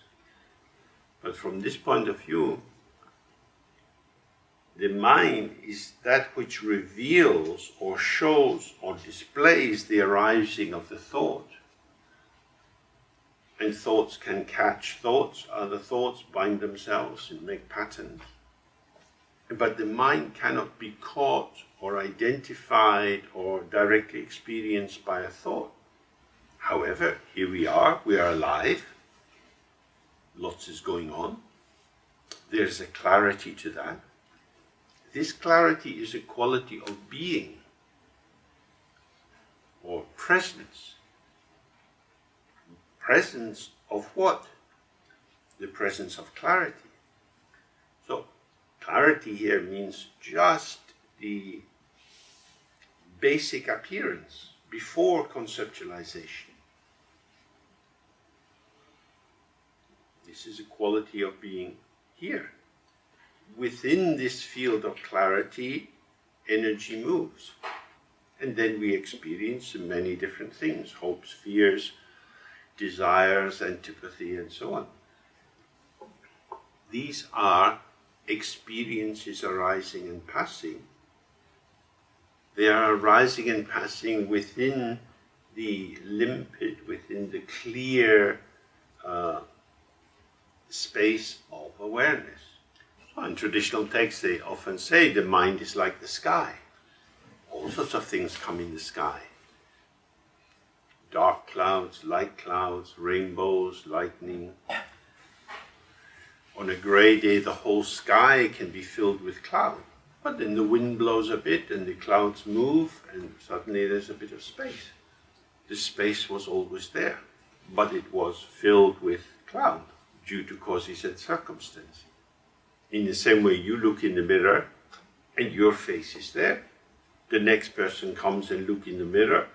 They would be very surprised if your face was still there. Then you have to tap on the mirror and say, "Hoi, it's my turn." The mirror fills and empties, and it leaves no trace. Each image which arises is fresh. So in the same way, we have these two main modes of experience: relaxed and open, uninvolved, spacious, and appearances arise and pass, here and then gone. We don't need them. If we need to do something, then we need them. But a lot of what is arising in the mind doesn't need to be activated. It arises as habit formation. And this could be intensified by some kind of trauma reaction. Sometimes even years after an event, they say, "I can't believe that happened," which is such an interesting thing to have arise in your mind. It happened. I can't believe it happened. Why not? It happened. But it's too terrible that it happened. But it happened. This often happens, say, for example, with the death of a child. It's as if this is a sign of some disorder in the universe. So it's unsettling to our sense of how things should be, could be, how we want them to be. But they do happen. So how can I find space in myself to accept what is? Our ego self, which that term describes a formation. It is the coming together of different vectors of potential experience. So, in my ego self, I'm made out of memories of being a small child, of school, universities, all kind of things that I've done. Being here in the room, having thoughts about who's here and so on. Having sensation in the body and so on. All of this comes together and is packaged and repackaged in different formations according to the situation. So, if I have this glass, I now need to think what to do with it. I have to put it somewhere. Things have a place. They are positioned. So in the same way, I am positioned. I'm older than people in this room. That's one position. I'm Scottish, not Estonian. That's another position. So you get the sense that as I bring aspects of myself into formation, this positions me towards the other people in a particular way. So everywhere we go, we're inventing ourselves. We're not inventing ourselves out of nothing at all, but we have tendencies, habits, interests. And according to the particular situation, some of these can be brought forward or held back. Because unless we're very, very ill, mentally ill, our formation is relational, it's dialogic. If someone is very, very drunk, they're just being themselves again and again. You can't really get through to them. They talk to anybody. There's a lack of contextual specificity to how they manifest. But generally speaking, when we relate to different people, we relate in different ways according to their interests, their age, the setting we're meeting in, and so on. So that's something very interesting. My ego self always has a shape, but its ego shape is not self-determined. Ego means I. But how I am depends on you. It's interesting. So, you go to meet a friend, and they tell you some good news, and you smile and laugh. And they tell you some bad news, their partners just left them, and you feel suddenly sad for them. I am sad for you. When I arrived, I didn't feel sad. But now me, my individual self, I'm sad for you. I become me with you. So in Buddhism, this is something very, very important. It means we are not autonomous. We are not islands of self. Once we experience that we arise in relatedness, compassion becomes obvious. Because if I am me with and through you, how can I be indifferent to you? Well, I mean, if I meet you in the cafe and you tell me your partner's just left you, one response would be, oh, fuck off. I was in a happy mood and now I'm sad. You're bringing me down. That's not a particularly nice point of view, because we get touched. And when we get touched, how we were before vanishes, just like a reflection in a mirror. Why would I want to hang on to my solitary happiness when I can be sad with you? On one level, that looks a bit stupid. Of course I'll hang on to my happiness. But there's also something beautiful and fulfilling for us as human beings when we open ourselves to the state of the other.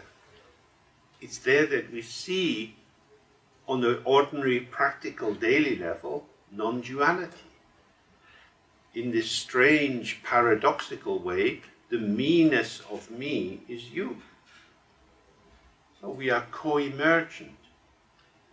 We come into being in relatedness to the field. And now, generally, if we live in a flat or a house, we have a door with a lock, because I want to control who comes in and out. Oh, in some ways, with our ego, we have a similar idea. I want to control what comes into me. But our body's not really like that. We know that we hear something because the sound has already come into us. We know that we smell something because the scent is already in our nostrils. Fundamentally, we are undefended. But we want to be defended, so we deny what's going on, like a Freudian repression. Or we disassociate. We focus on something else so that what's happening doesn't really register. But it's already happening. So the point of view of Dzogchen is just allow what is happening to happen. Be with the experience. Thoughts, feelings, sensations, and so on. They arise and then they pass. They pass most easily if you allow them to arise and pass in the moment. Once you start interfering and shaping and trying to be selective, this activity is quite sticky. It's like getting your hands into some wet dough. It starts to go under your fingernails because you're getting involved. You're winding yourself in. And then, of course, we have opinions. I didn't like it to happen. I wish it had happened longer. It's not fair that it happened, and so on. So this is the structure of the ego. It has no essence or substance of its own, but it is a whole sequence of pattern formations held in place by a kind of skin. And the skin is the identifier, I, me, myself. So we had a lot of words and ideas today. You might feel tired, so you can think, I am tired. You're aware, I am tired because tiredness is arising for you. We don't think, I am an empty tube which is temporarily filling with tiredness. But that would be more accurate. I wasn't tired, I was filled with something else. That's gone away, now I'm filling with tiredness. And then I won't be full of tiredness. So this is transient phenomena passing through, and I take on the temporary shaping of what is arising. But when I have the sense, I am tired, if you just feel this for yourself, I am tired. I'm just tired. There's a kind of infinite feeling to it. I don't know anything else except I'm really tired. So instead of this feeling like a transient experience arising due to causes and conditions, in the intensity of its feeling tone, it seems something truly definitive. Do you understand what this means? I think this is a common human experience. If you hang out with small children, you know they're very good at showing this. When they're 4 and you're getting them to walk back from the shops, they can walk a bit, then say, I'm tired. And you might sit down on the ground. Get up, we're almost there. You didn't bring the buggy. 2 bags of shopping, 1 kid on your back, because they can't. And when you know the child's voice, you know there's a certain tone that says, really, no encouragement will work. The child is just tired. You get them home, they run in to get on their little PlayStation. Suddenly they have a lot of energy. But in the moment of being tired, it seemed total. So this is the quality of the ego. This is what it means to get lost. It's as if we get encapsulated in this transient moment, but it appears to be all there is. So that's why it's important to try to ease ourselves out of the ego identification into the openness of awareness. So let's do that sitting again. We sit in a relaxed, open way, and as experiences arise, we try to come into presence with the awareness. Like, what is this mind? How is this mind?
Okay.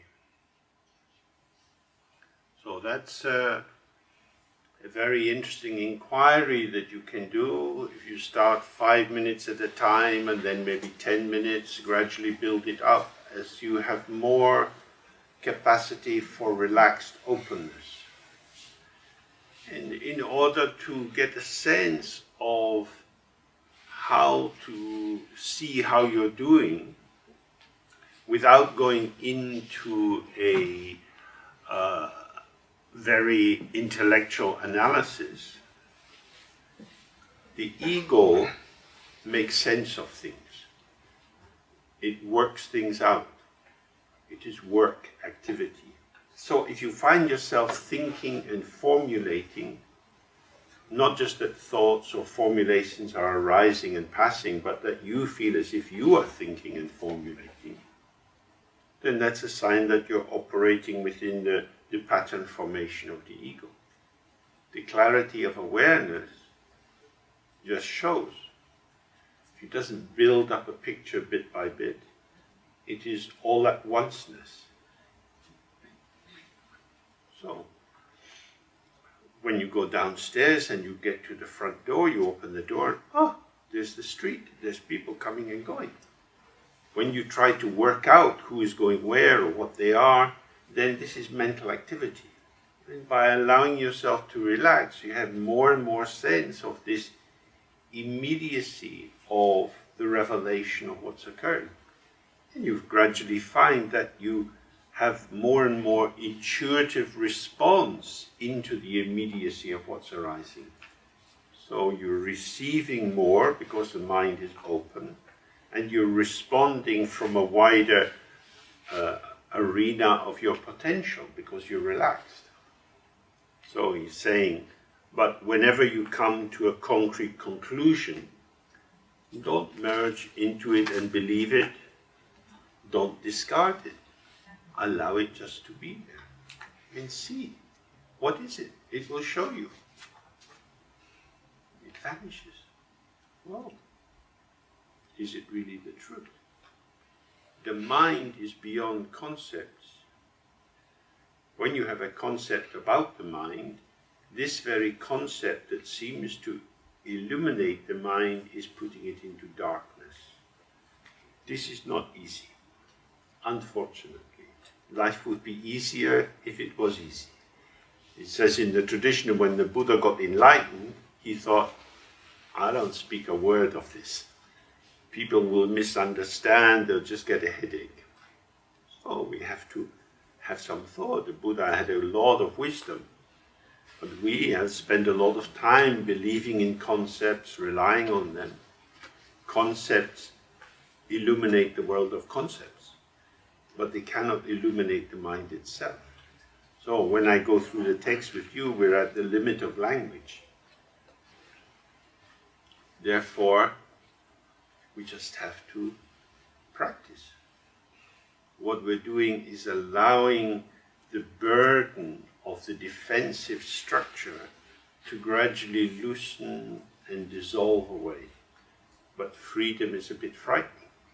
Imagine if you studied music for 15 years and you've gone through all the stages of your exam and you've got a job in a symphony orchestra, and then someone invites you to come for an evening of jazz improvisation. So you say, where's the score? You say, we don't have one, we're just going to improvise. Can you teach me how to improvise? This is difficult, because if somebody started to play jazz very early, they just improvised. They improvised improvising. So the classical musician who has learned to follow the text has to deconstruct this so that they can trust receiving what the other people are playing and trusting their intuition so that they can participate with a spontaneous expression.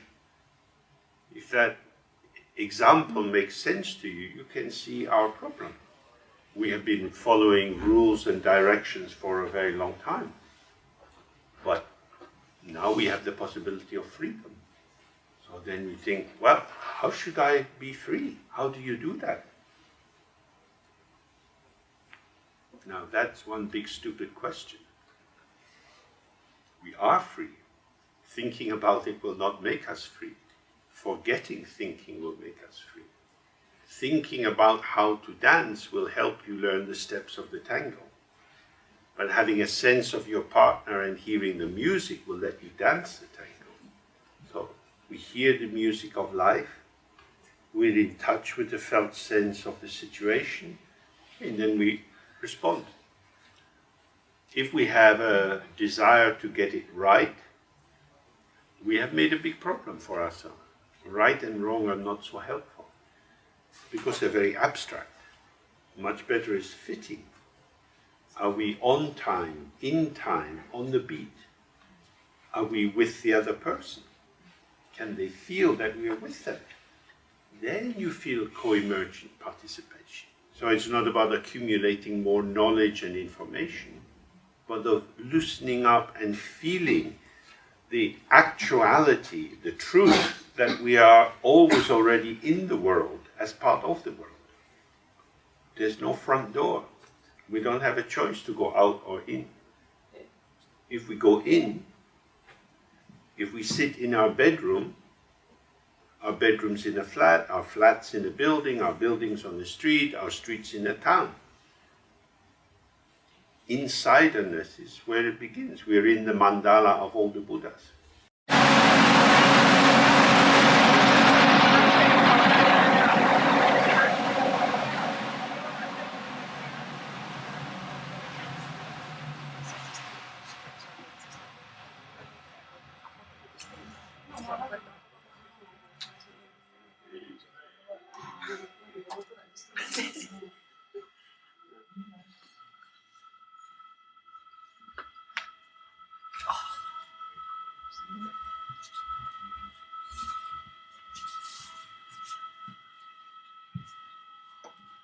What will come next?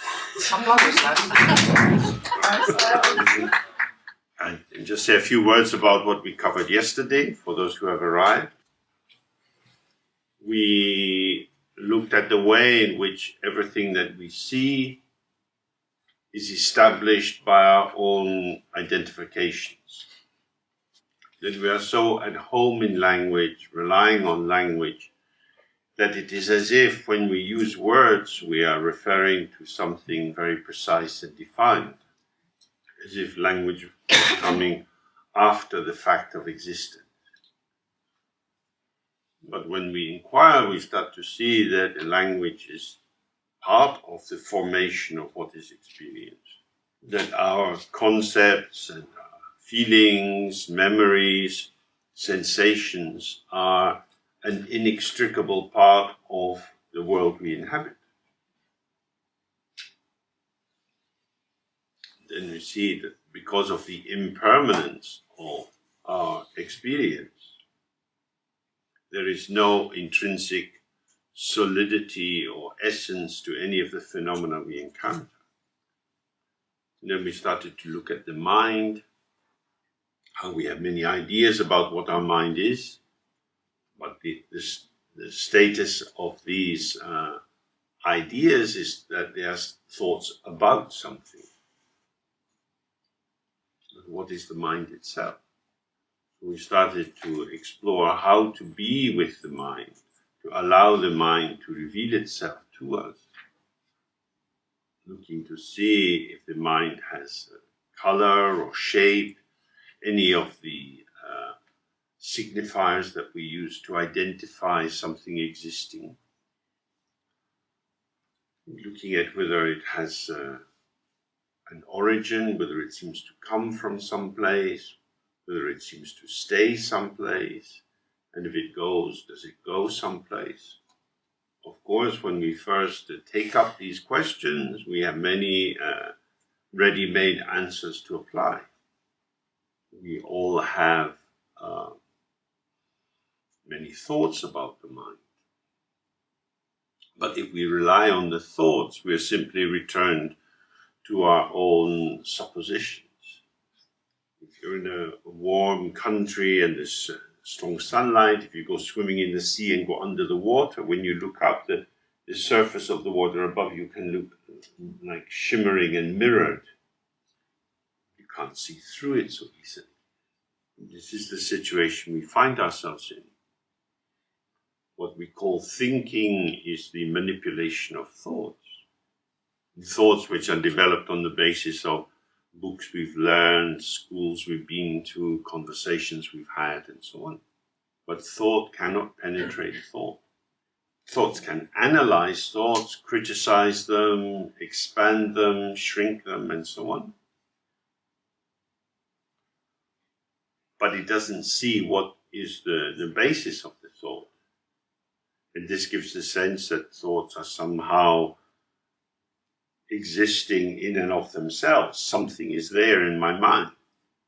It's as if when we're in this room and we look around, our attention is caught by the content of the room, by the furniture, by the people. The space of the room is the basis of our being here. If there wasn't any space, we couldn't come into it. But we take the space for granted. And our attention is caught by the particular things that we see. In the same way, from the Buddhist point of view, we don't experience, or we're not open to being present with the space of the mind, because our attention is fixated on whatever is arising. And there's always something occurring. From the moment you wake up to the moment you fall asleep, something's happening, and even in sleep, dreams occur. This is what we experience as our world. We see no difference between the mind itself and the content of the mind. The content of the mind is my mind. And so we are primarily in a domain of cognitions. But from the Buddhist point of view, there is much more interest in, well, what is this arena? What is this domain, this space, this openness within which all these experiences are arising? And what was discovered very early in the history of Buddhism is that analytical thought can only take you so far. It's necessary to practice meditation. Meditation in this sense means simply relaxing and opening to the full range of whatever is occurring. The obstacles to this are that, firstly, we are already editing the field of what is arising. And then in relation to what we do attend to, we have likes and dislikes. Our habit is to try to have more of what we like and less of what we don't like. Now, that sounds pretty sensible. Why would you want to have more of what you don't like? This is the structure of our operating in the world, in our daily life.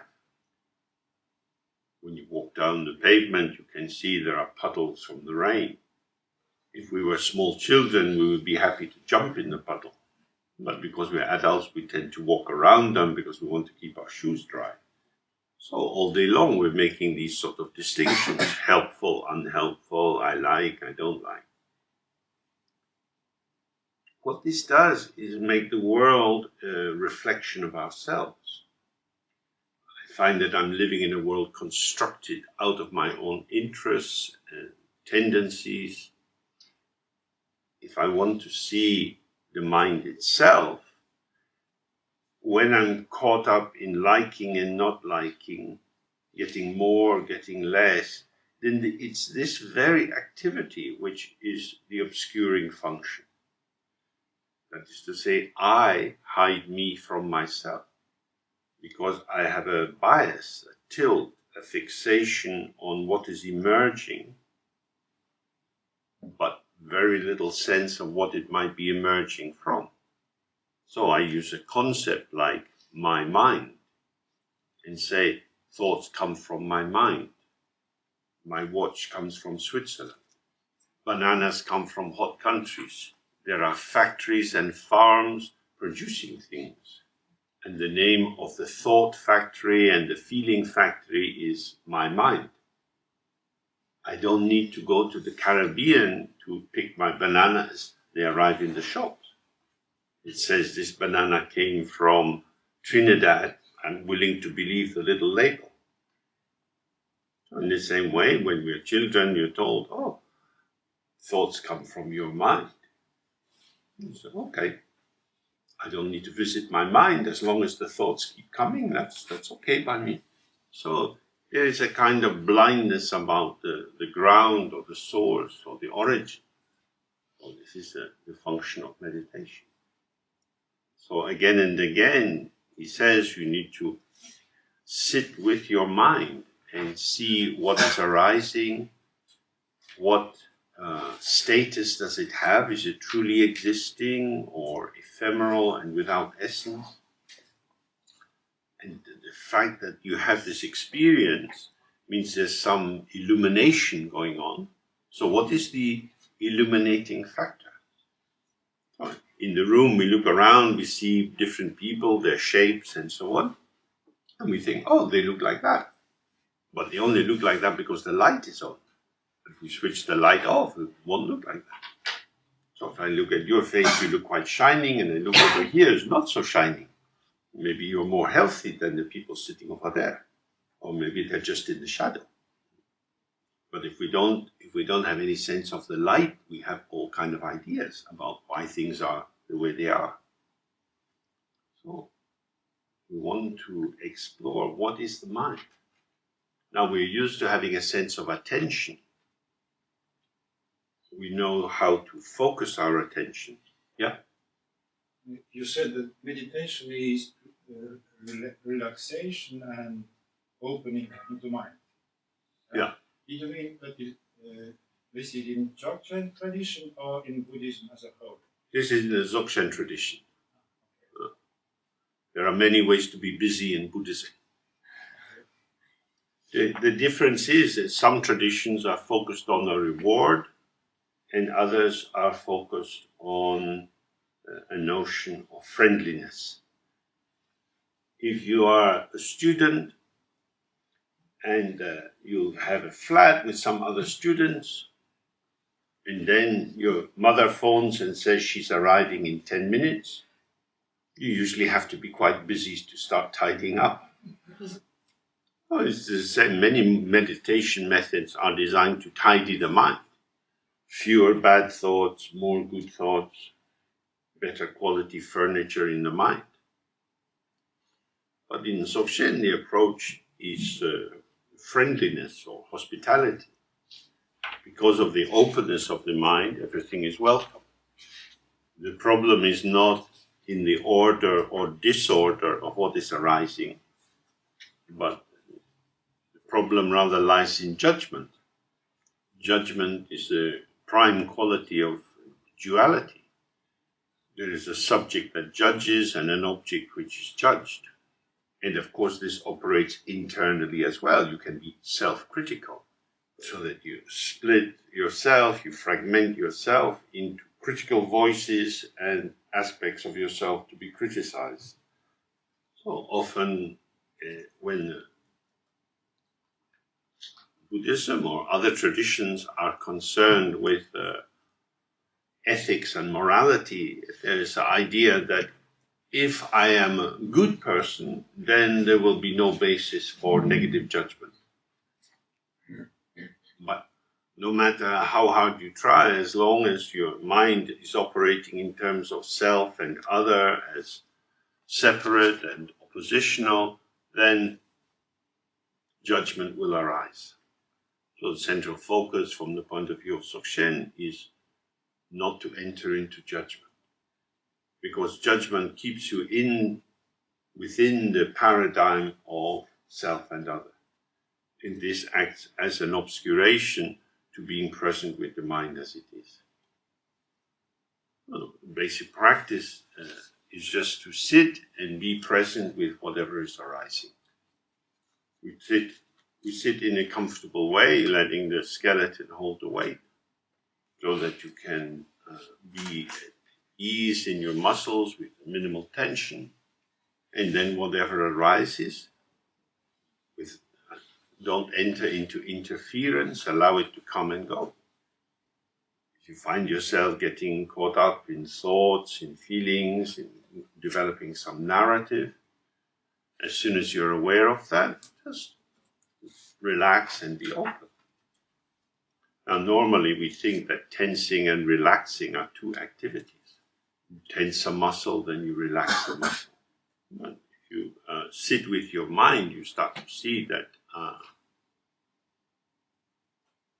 relaxing the mind is not an activity. It's not something that we have to do. If you don't tense your mind, you will find it's relaxed. The tension of the energy of the mind is what we call the ego. The ego self is always involved with some degree of tension and differentiation.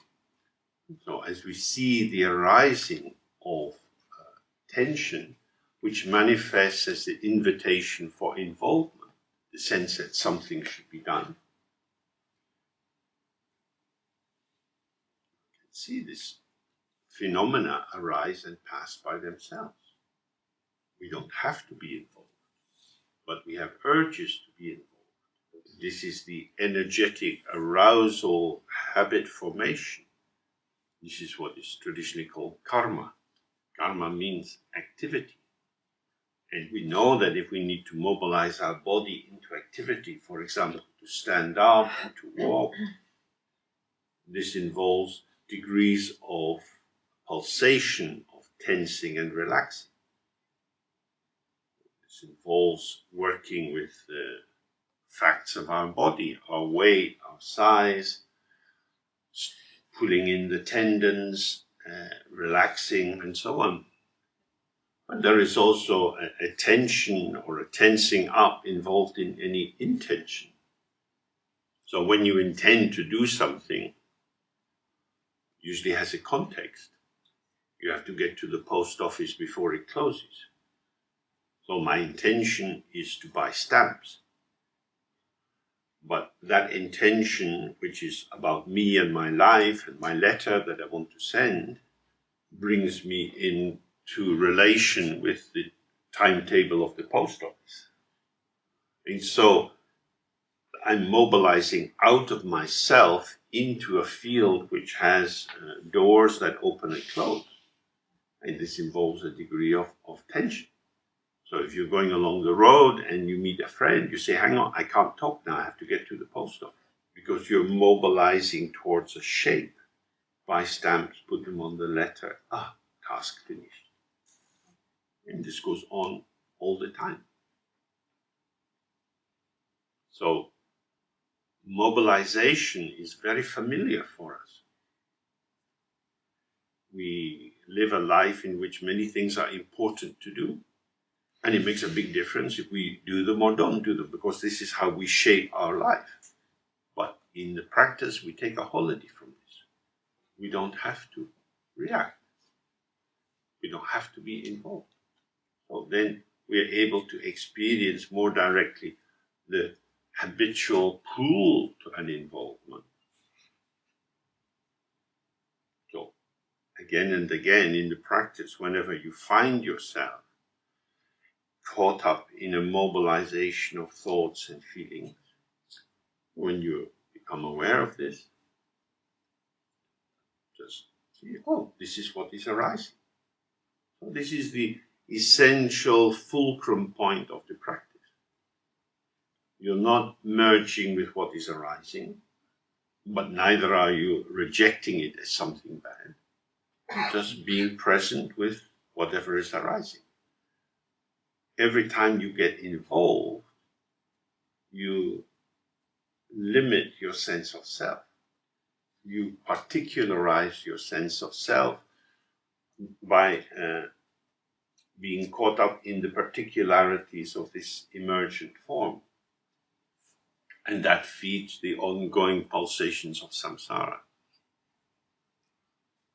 When you relax, see, thoughts go free by themselves. feelings go free by themselves, sensations go free by themselves. And so instead of being like a shepherd trying to get the sheep to go in the right direction with the sheepdog of judgment biting their ankles, you start to be aware that thoughts, feelings, sensations are more like butterflies. They flutter into awareness and then flutter away again. Whether they seem attractive or not attractive, positive or negative, they just come and go. So this is the particular focus of Dzogchen. So we can try just now, just sitting. Your spine carry your weight. Relax in the out breath. Life goes on. And be aware of what is arising, thoughts and feelings. And first just have a bit of space to observe that. Still a dualistic orientation. As you allow what is occurring more and more space, you see that the one who is aware is inseparable from space. And we do this kind of sitting for quite a short period of time because our tendency is to strive and to struggle and to do. We want to work with the possibility of ease.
Okay.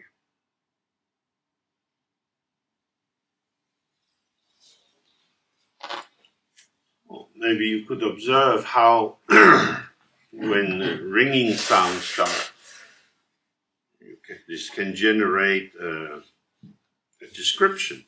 This is a telephone. It might evoke certain feelings.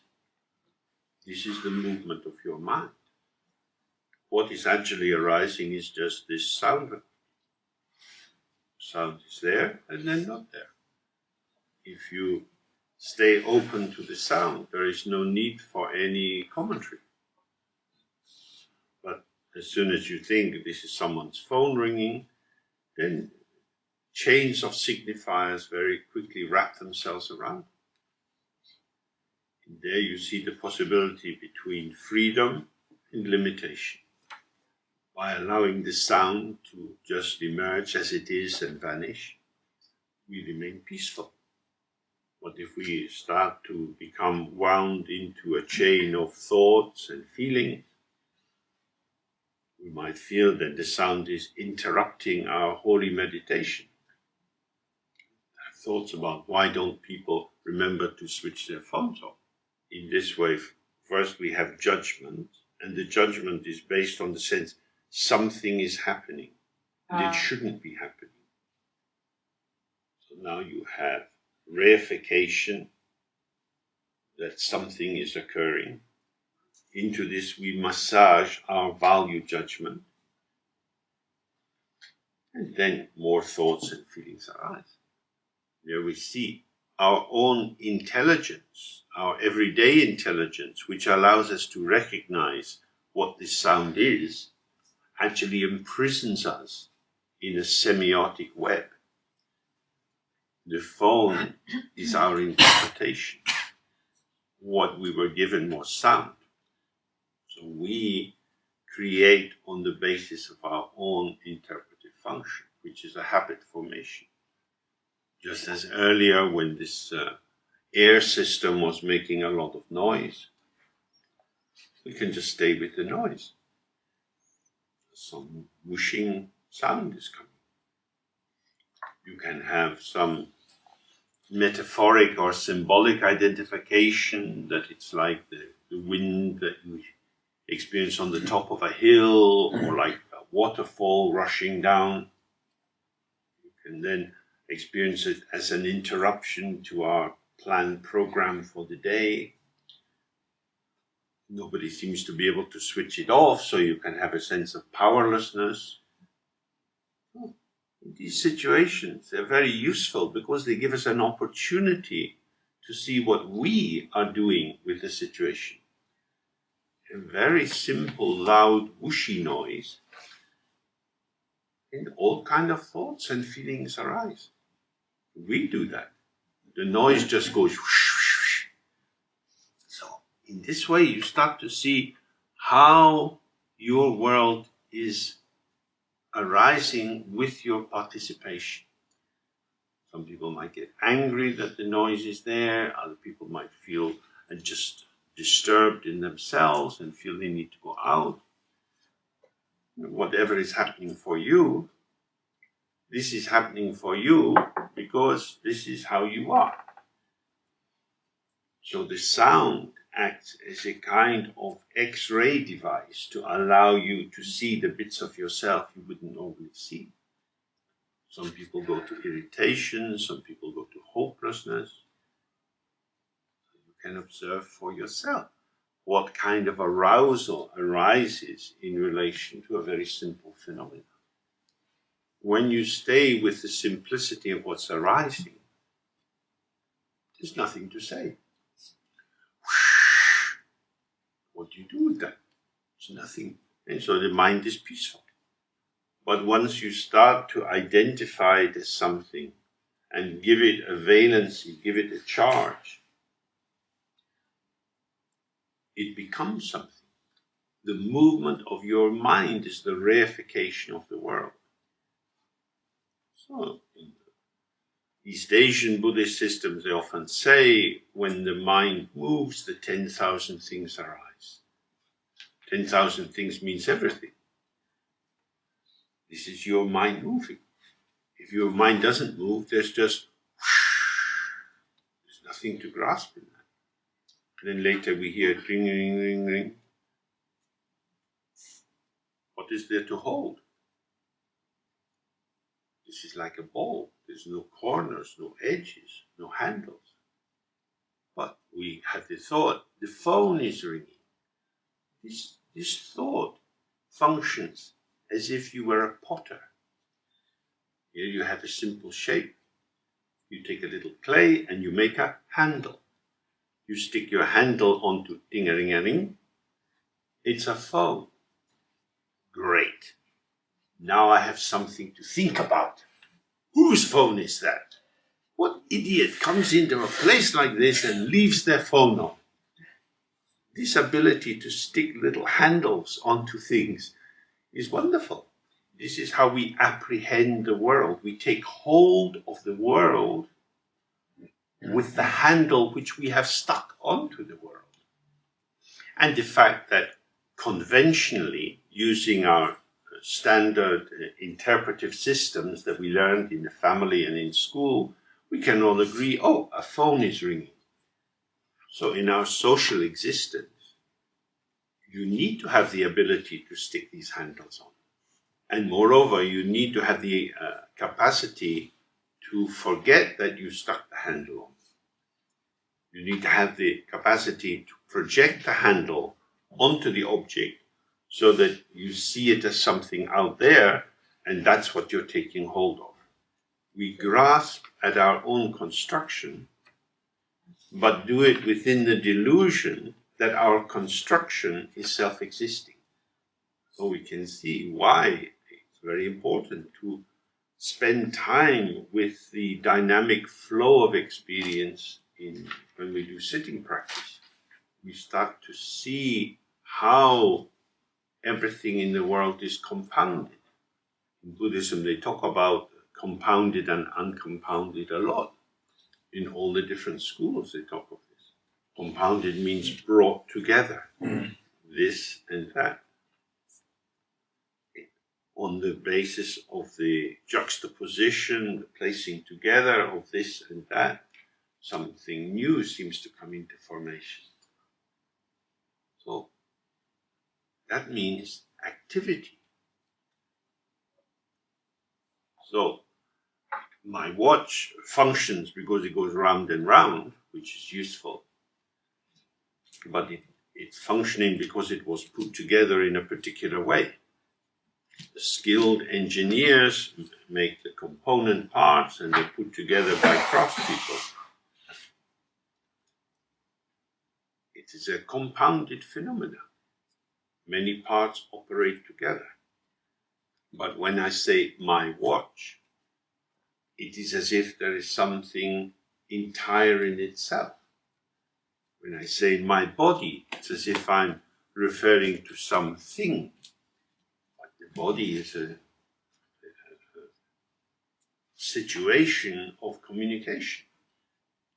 So many factors operate in the body. The body is completely dynamic.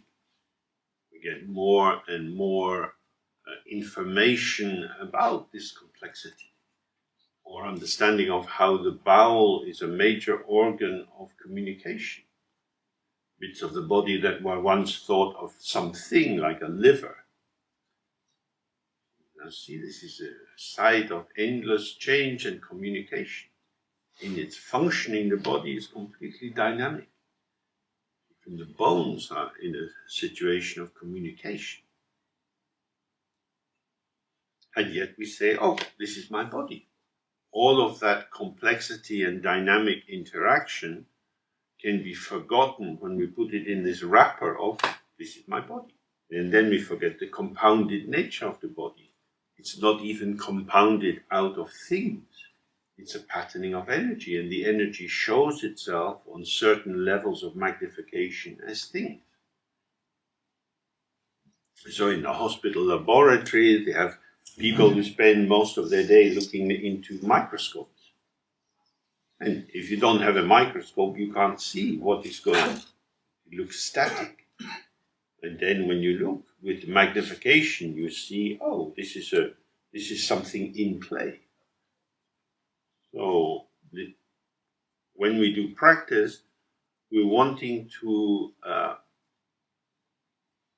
not engage our capacity to come to conclusions, so that we can start to become aware of what is in play prior to the formulation of the conclusion. So this text is Karma treasure text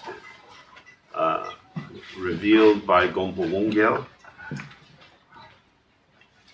It's part of a longer text called Dana Tapigoche, which means the pure vision which opens the door to liberation. It's a text which is focused on Maciej Labdran, who was a great yogini, a great practitioner of Dharma. She lived in Tibet and had really a very challenging life. It's a very short but inspiring biography of her on the Simply Being website, and one of you fortunate people might be enjoyed to translate it into Estonian. Maciej Labdran is seen as not different from Yum Chenmo, the Great Mother, who is Prajnaparamita. Prajnaparamita is the wisdom of emptiness. Wisdom is seen as feminine. So practice is very respectful towards the feminine, but feminine here in a kind of archetypal sense, about receptivity, because it says you cannot become a Buddha without being born from the womb of the Great Mother. The womb of the Great Mother is the infinite space which includes all phenomena. When we were born from our mother and the umbilical cord is cut, we become an entity, a separate person. And then we deal with all the challenges of surviving as an individual. We come out from our mother. We are born out of her. But in terms of the Great Mother, we are born in the womb. We never leave the womb of the Great Mother. Because our nature, our fundamental nature, who we truly are, is unborn. Unborn doesn't mean nothing at all. Unborn means not separated from the ground, from the basis, which is emptiness. So the text continues looking at this. It says, again and again, establish clearly that there is only emptiness, devoid of inherent self-nature. Well, emptiness is a central understanding or concept, but it's also fact, which is pervasive in Mahayana Buddhism, which includes analytical Mahayana, Tantra, Mahamudra, and Dzogchen. Emptiness means that there is no internal defining essence or quality to the phenomena. So a traditional example of this comes from an early text called the Melinda Panho. And in this, a king asks a monk to explain what is emptiness. The monk says, "Great king, please have your servants bring out your chariot." They bring out this beautiful chariot, and he says, "Now please ask them to dismantle it." Well, the chariot's made of wood, held together by wooden pegs. They knock out the pegs and lay out all the pieces. "Now, great king, where is your chariot?" "There is no chariot." "Now please ask your servants to put the chariot together." They put all the pieces together. "Great king, do you have a chariot?" "Yes, look, here is my chariot." So then he said, when your servants were putting the chariot together, did they add some chariotness? Some little bottle of special oil essence of chariot? No. So what was added to make the pieces of wood a chariot? This is the mind. In your mind, you relax. Oh, my chariot. The seeming thingness, the seeming givenness of the chariot creates a peaceful stupidity. Because I perceive my chariot, I relax. I saw it was put together, and none of these pieces was the chariot. When the pieces were laid out, I couldn't hold them as the chariot. But when they are arranged in this pattern, the visible pattern and my concept of chariot can now lock together. So, although it looks as if the chariot is something out there, without your mind there is no chariot. There is no chariotness in the chariot. The chariot arises in dependent co-origination. There are visual factors and mental factors. When they come together, it creates the illusion of a self-existing chariot. So, from what I hear, 10, 15 years ago, many parts of Tallinn were very run down. The old factories were not in use because the economy was changing. So there's a lot of kind of just ruined places. And the people who were used to working in the factory feel a sadness when they see the empty factory. When the empty building and their mind come together, this emerges as sentimental sadness. I worked there for 30 years, but nothing, it's gone. But then some young entrepreneur arrives, looks at this building and thinks, oh, we can do something with this. They make some flats, some offices, a cafe. So the image in their mind, the idea in their mind encounters the perceptual object in a different way.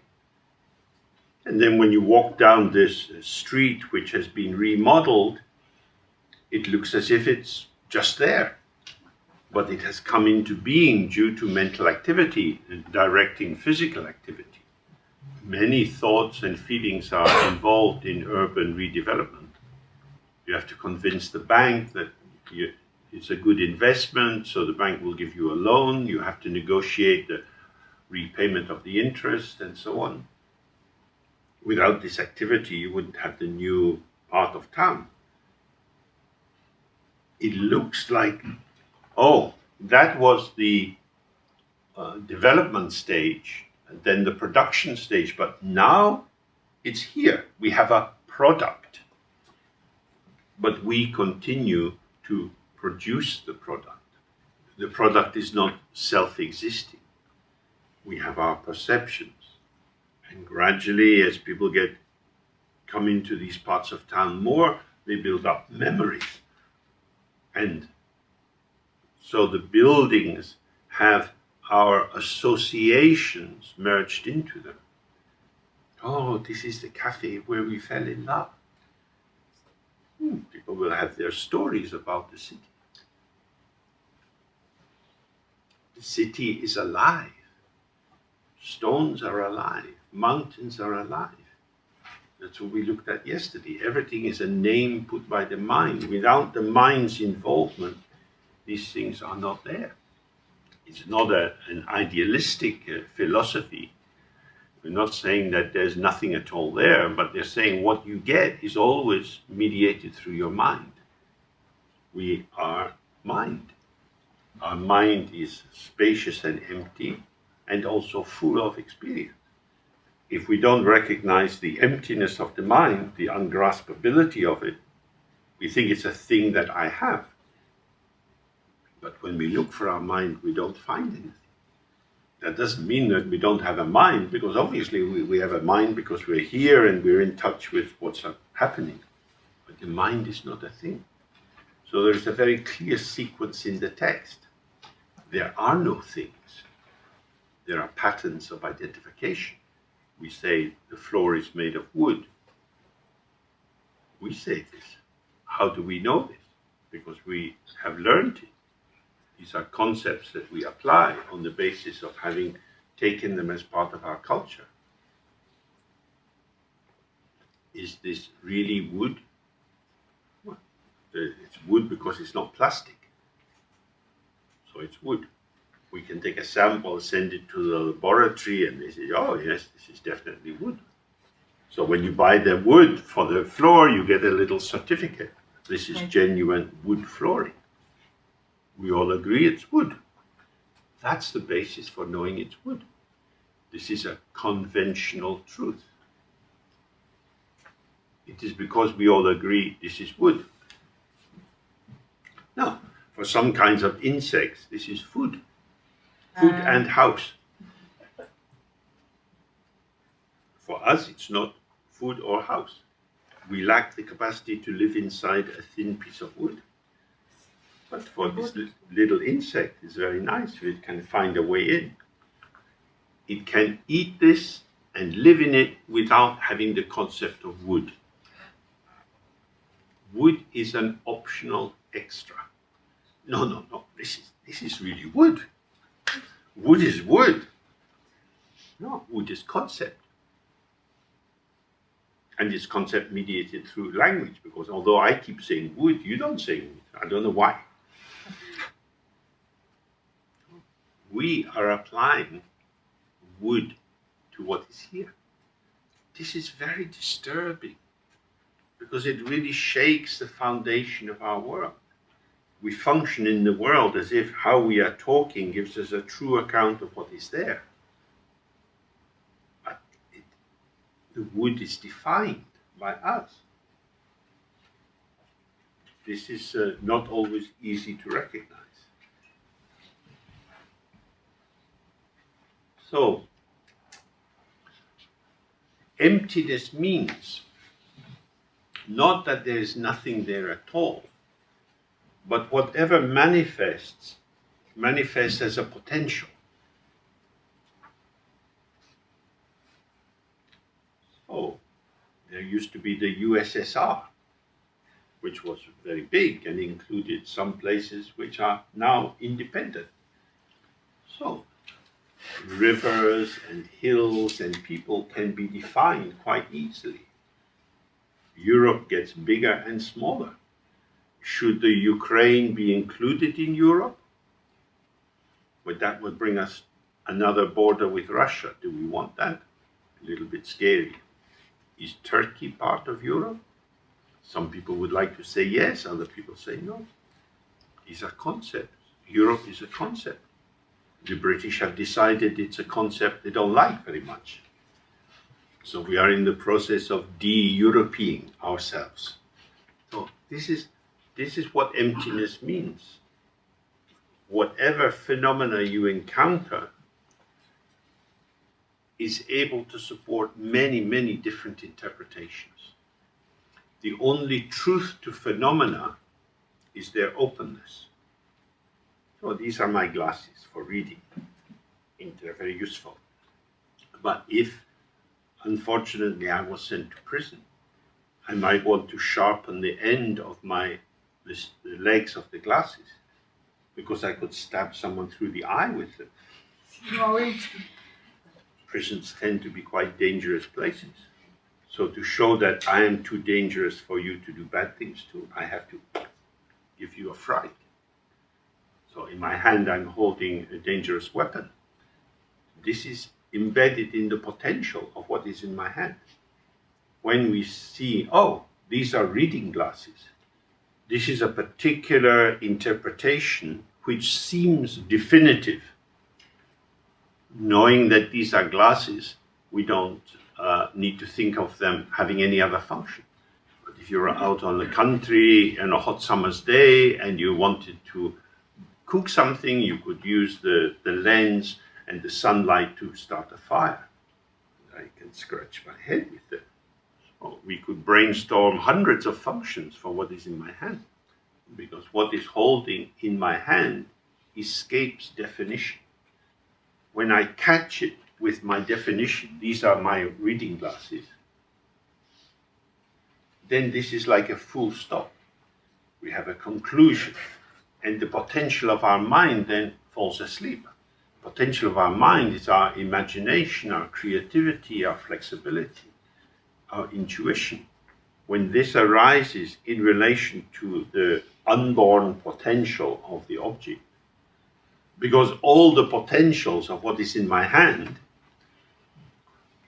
can arise, but they don't become finally definitive because the other potentials are still there. So these all the other potentials, which this could be, can only arise if they have the right context. When we read history and we see the royal families, 500-600 years ago, it was very common for the sons of the king to hate each other and go into rivalry for the throne. So if you kill all your brothers, you become the king. As in the song from ABBA, the winner takes all. So, reading glasses is the winner. All the other potentials have been destroyed. So, reading glasses is living in a cemetery, the cemetery of my imagination. All these dead thoughts. I have to think about this. Oh no, it's transforming. Stop scratching. It's glasses. So from this point of view, you gradually become aware how much work you expend every day keeping everything in place. Some of you may have known the Nutcracker Ballet. Very nice. At night time, all the toys wake up. Everything can awaken. All the dead things of the world can awaken. A stone is a stone. A hill is a hill. But Mount Kailash is Mount Kailash. People travel thousands of kilometers and endure lots of hardship to walk around that big hill. There are hills everywhere. Oh, but only one Mount Kailash. It's special. He did it just a few weeks ago. Uh-huh. So, what makes it special? The mind. The mind says it is special. What makes Mount Kailash different from other mountains is that people have more thoughts about it, more religious thoughts about it than they do for many other hills. Oh, this is very important. And in the history of Tantra, this idea arose because, for example, in India they have the 8 great cemeteries. They're linked to as the Pitas, as the places where parts of Parvati's body fell from the sky when Shiva was dancing, holding her. And in Nepal, they also wanted to have this. So they identified places which were a parallel of the 8 cemeteries in India. And then you can locate the 8 cemeteries inside your body. So that your own body becomes a site of pilgrimage. In each of the chakras, there's many gods. There are gods in your knees and in your toes. How did they get there? Why, you believe they're there. That's a potential. The potential, you can read your body in 1,000 different ways. You can go to university and study allopathic medicine. Or you can study Chinese medicine. Is the body of Western allopathic medicine and the body of Chinese medicine the same? The term liver has different connotations in the two systems. The biological body of Western science is constructed out of interpretation. If you've ever had acupuncture, you know how strange it is. Somebody takes a big long needle and suddenly they put it in your body. You think, hey, stop putting that in. It goes in a very long way. Because they're reading the body in a particular way. So I'm using lots of examples to keep encouraging this way of looking that sees there is no defined thing in the universe. Everything emerges with the mind. And this is the meaning of emptiness. Emptiness is not a great term, really. It means more open, undefined, potential. This ground openness is not something you can catch, and yet it's always filling. Well, as we looked yesterday with the example of the mirror is empty of its own self-image, and so it can show many other images. It is empty of self, and yet not totally empty, because it's always full of reflections. Similarly, when you look for your mind as something, you can't find anything. This is a great mystery, because we're here, we're having experience. So then we think, well, how could something come out of nothing? Which is why he's saying, investigate somethingness. The thingness of the thing, which you perceive to be inherent in the thing, is not in the thing, co-emergent with your mind. Self looking at other, subject looking at object. This is the delusion of duality, which arises from ignorance, from not seeing, not being present as the actual ground of life. What we call something is an appearance plus reification, plus evaluation and judgment, plus assumptions and habitual formations.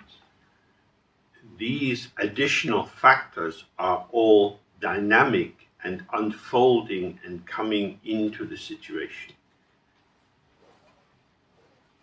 So I might, for some reason, have a wish to say, this is a wonderful apple, but I lack an apple. Ah, now I have an apple. Ah, this is a wonderful apple. So the mental phenomena arise in conversation or are co-emergent with the arising of the appearance.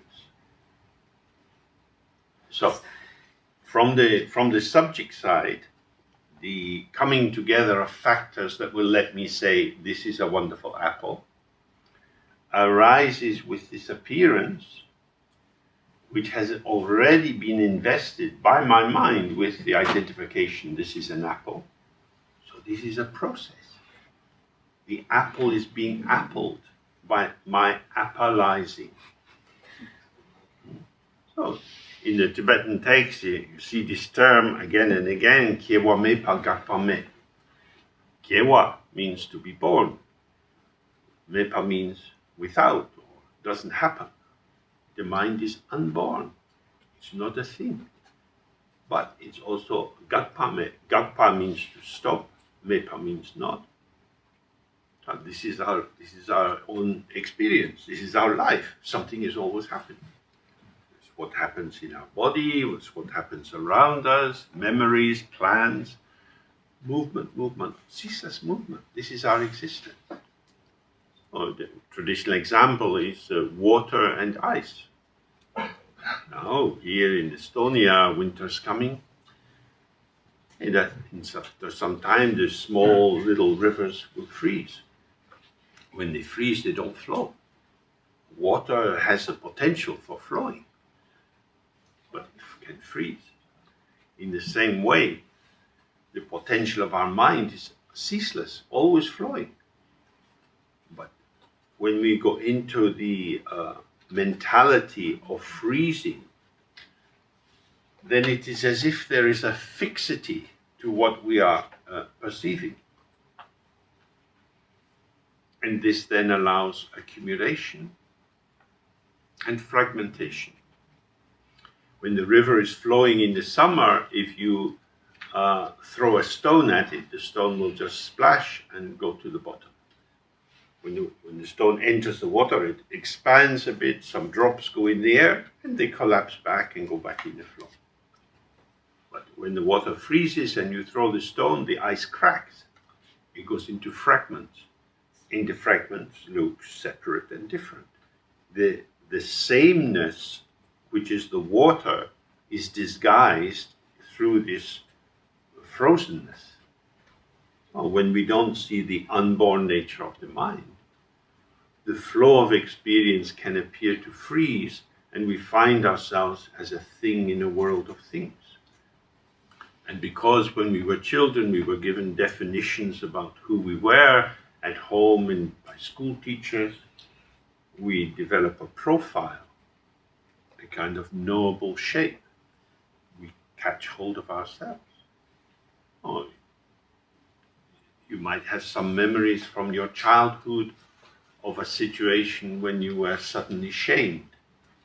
Shame is very powerful for children because they're very unprotected.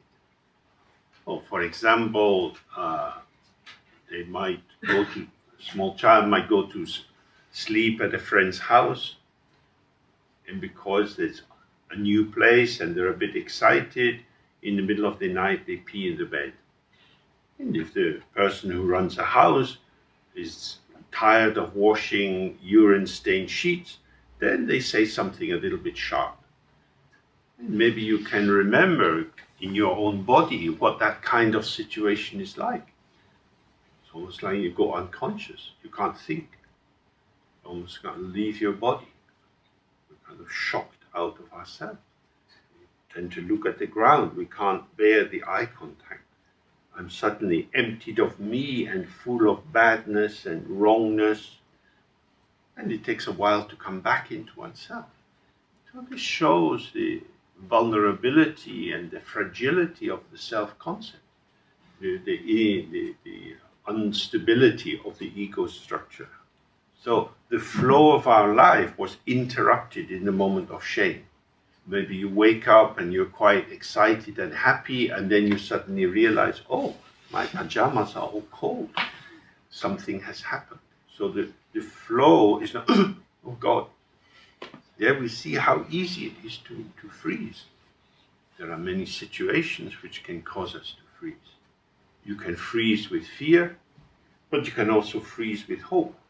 You might meet someone and think they're interesting and you fancy them, but the very hope makes it impossible to speak to them. So all kinds of inhibitions can arise in people. And that these are the moments where we lose the free flow of our potential. So the function of the practice is to help us release our anxiety, defensively driven identification with signifiers, so that as we release the object goes free and we also go free. The traditional example, it's like a monkey who finds that there's a jar, narrow-necked jar that has peanuts at the bottom. Puts its hand into the jar, gets a handful of peanuts, but now its hand is in a fist and it can't get it out of the jar. So it lets go of the peanuts, it gets its hand out, but it wants the peanuts, so it puts the hand back in again. And this is what you start to experience if you take up the practice of meditation. I want to add a bit of freedom to my life. I want to be me, but a bit more free.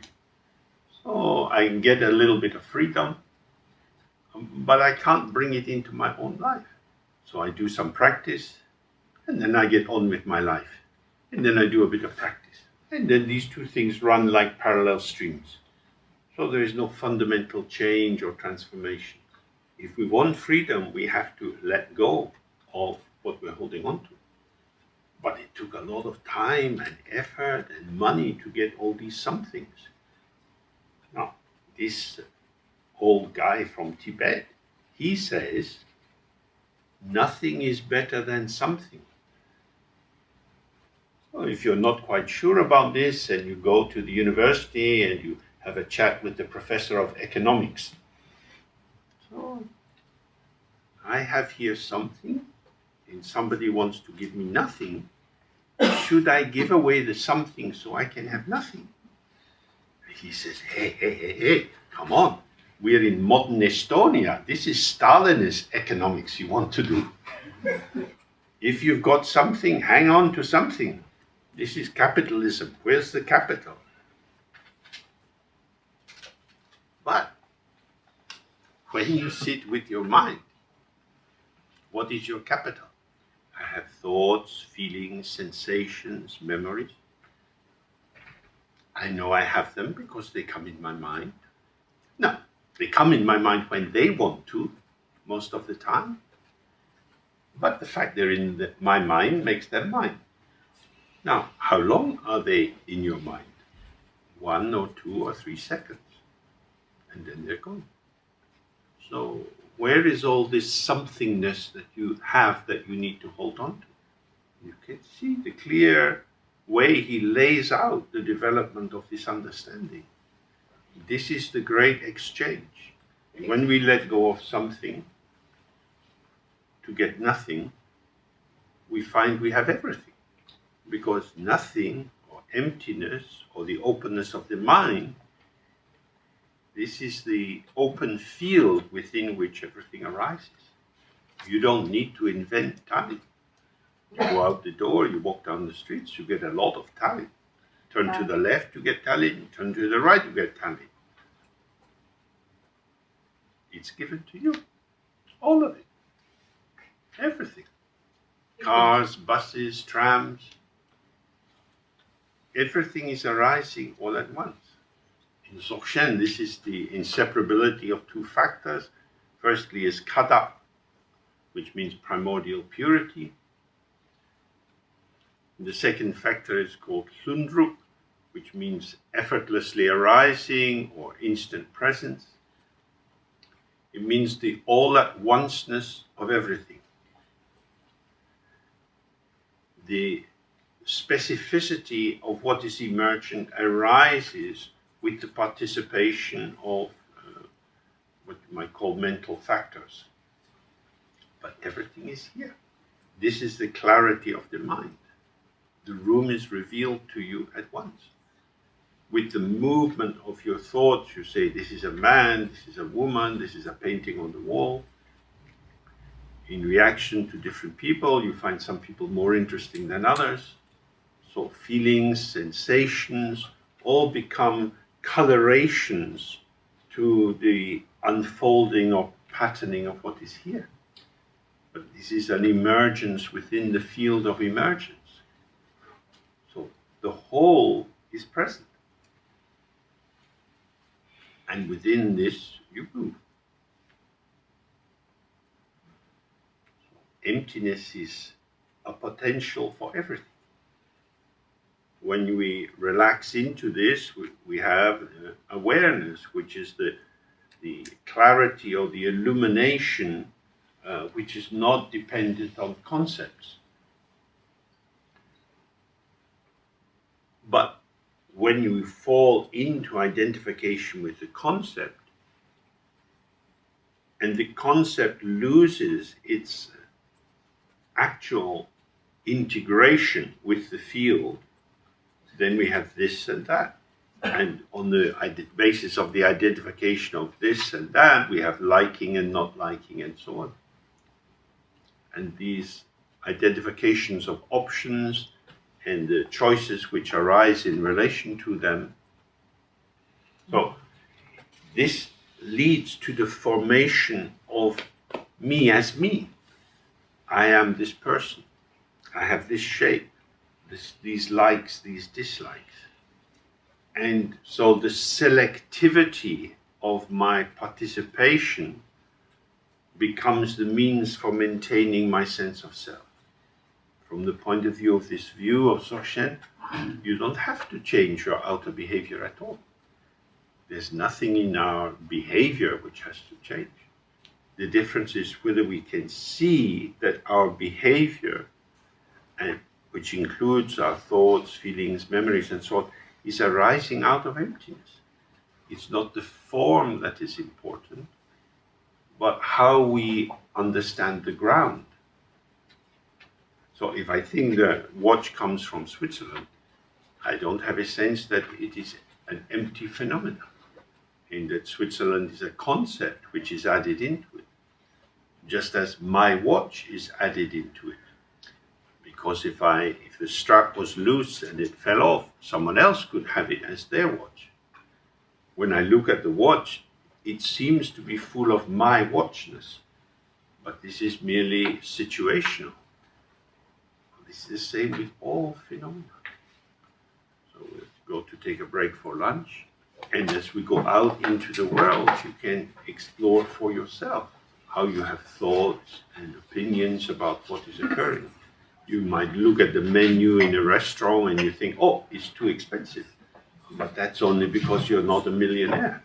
If you're a millionaire, it wouldn't be expensive at all for you. So then you start to see, oh, everything is relative to my formation. Oh. So I am part of this unfolding world. Fascinating. So we return to the text. The first bit is about emptiness, which we were looking at. So it says we established that there is only emptiness devoid of inherent self-nature. So regarding this emptiness devoid of inherent nature, many different thoughts about the existence or non-existence of entities arise. Yet these distinguishing concepts are themselves inherently free of the duality of subjects who identify and objects who are identified. He's saying, once you have an idea of emptiness, there are two paths available to you. One is to have a direct immersion in this. The other is to think about it. In the Buddhist canon, there are many, many texts about Buddhism with different philosophical points of view. But what he's saying is, whatever you read about emptiness, you are reading concepts. On the level of semantic nourishment, the thoughts seem to be something valuable. They give you some new understanding. But when you see how they operate structurally, then a concept doesn't do very well by itself. Because we speak in phrases and sentences. By putting concepts in a line, we generate a more precise and complex meaning. If I just say London, you might think, oh, James is psychotic, he thinks he's in London. Or James is homesick and he wants to go to London. Or James is so happy he's not in London. London itself doesn't have much meaning.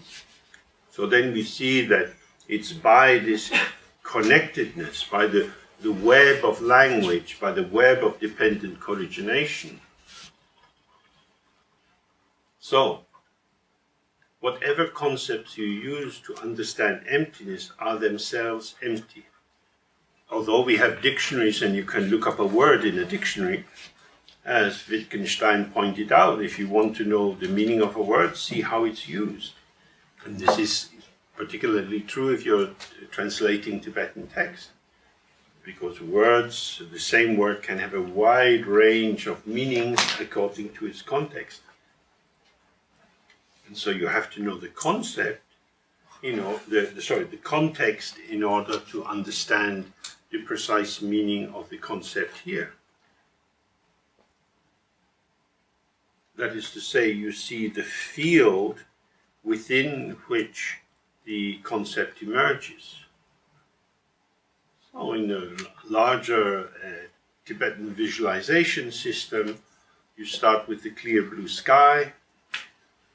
5-colored light starts to move in the sky. It forms into the seed syllable.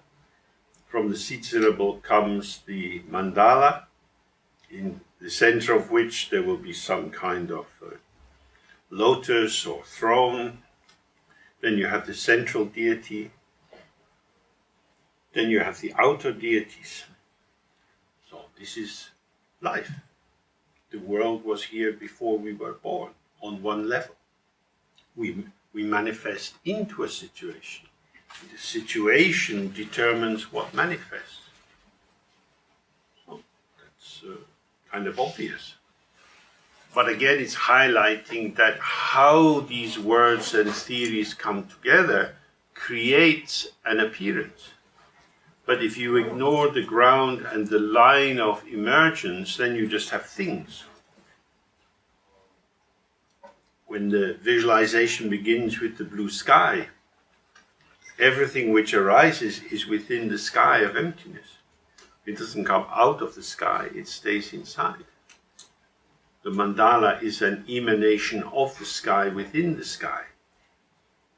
The sky is empty, but it shows a lot.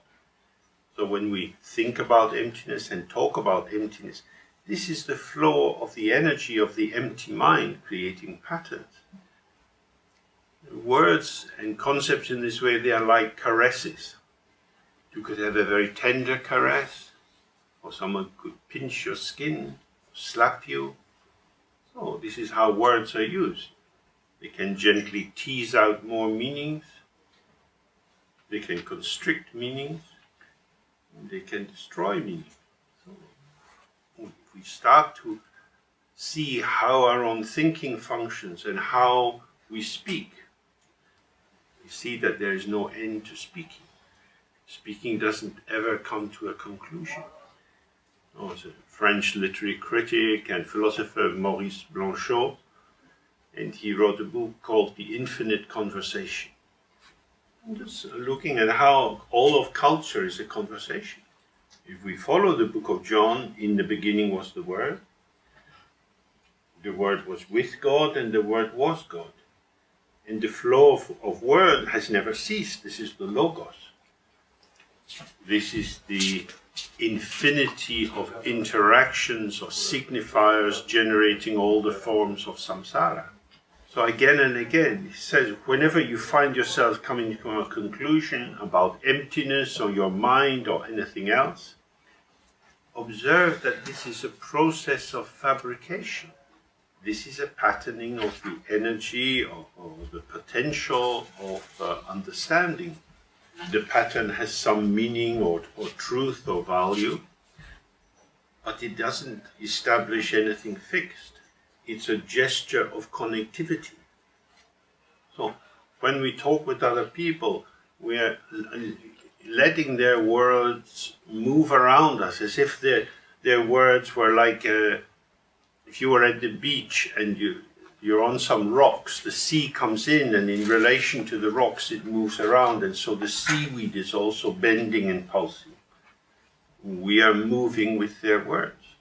So we looked before like this unceasing quality of the mind.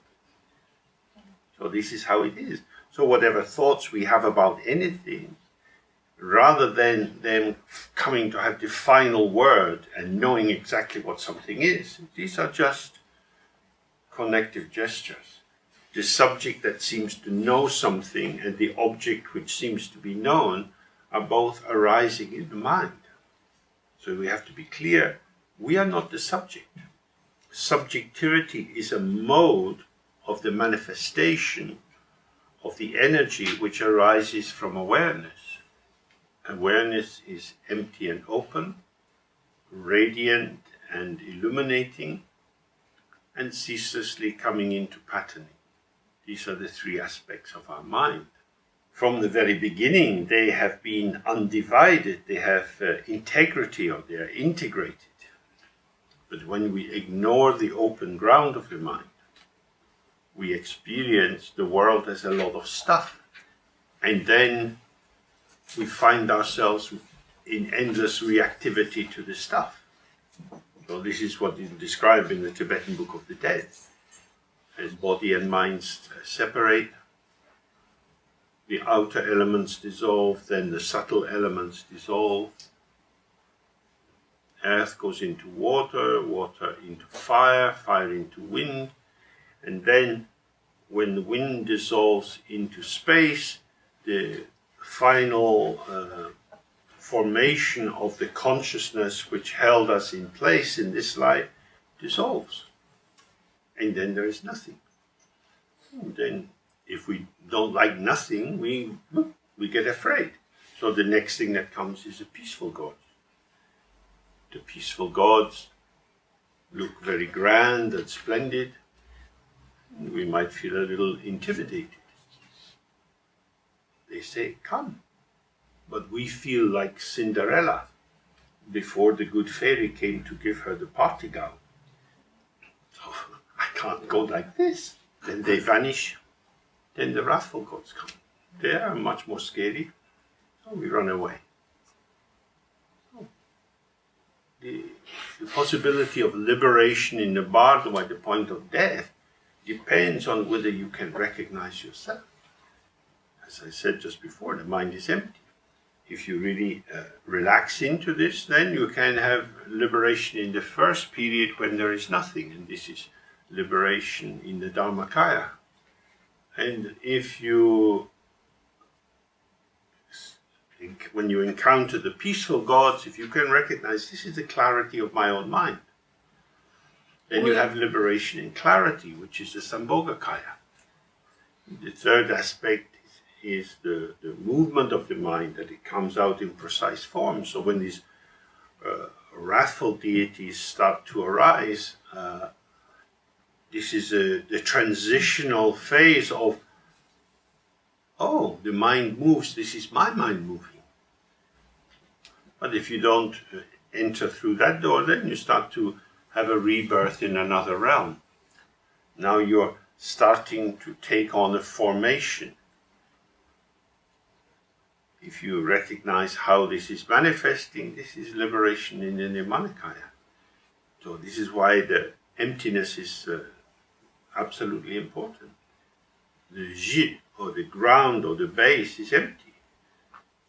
Awareness or rigpa is inseparable from emptiness.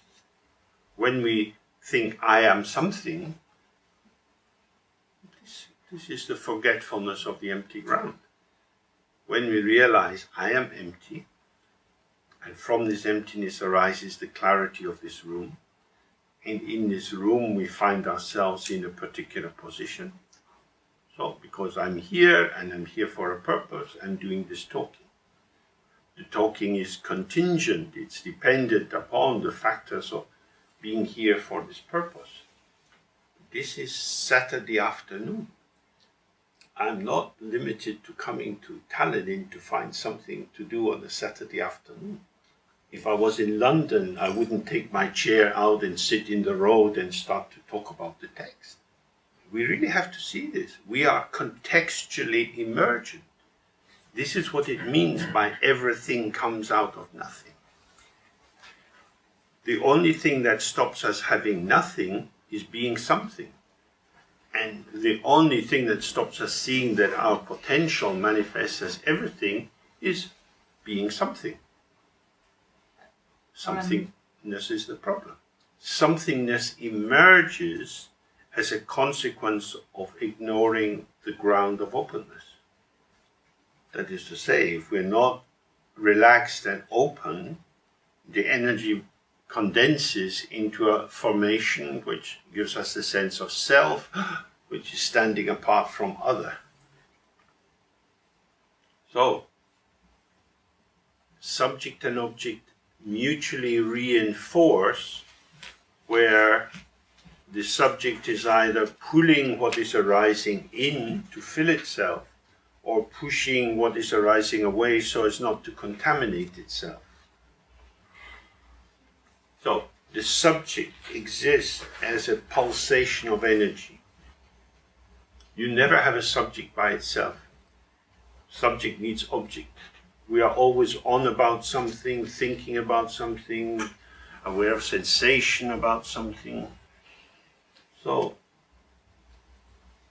the thought which constitutes the subject and the thought which constitutes the object just vibrate together like a damaru, a double-headed drum. Oh, this is the meaning. Dynamic, impermanent, changing.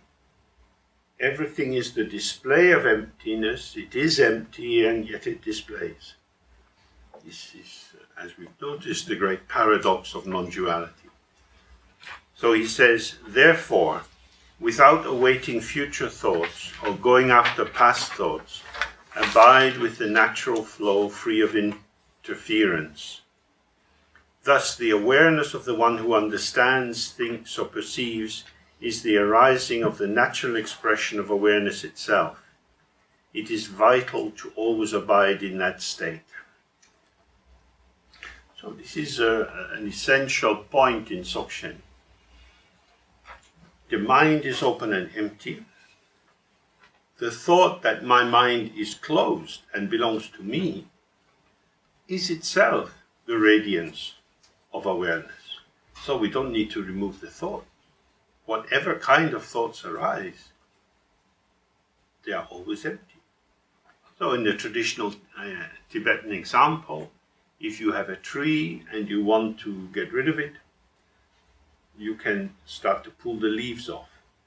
But of course, by the time you pull the leaves off from one side of the tree and go around to the other, they start to grow back on the first side.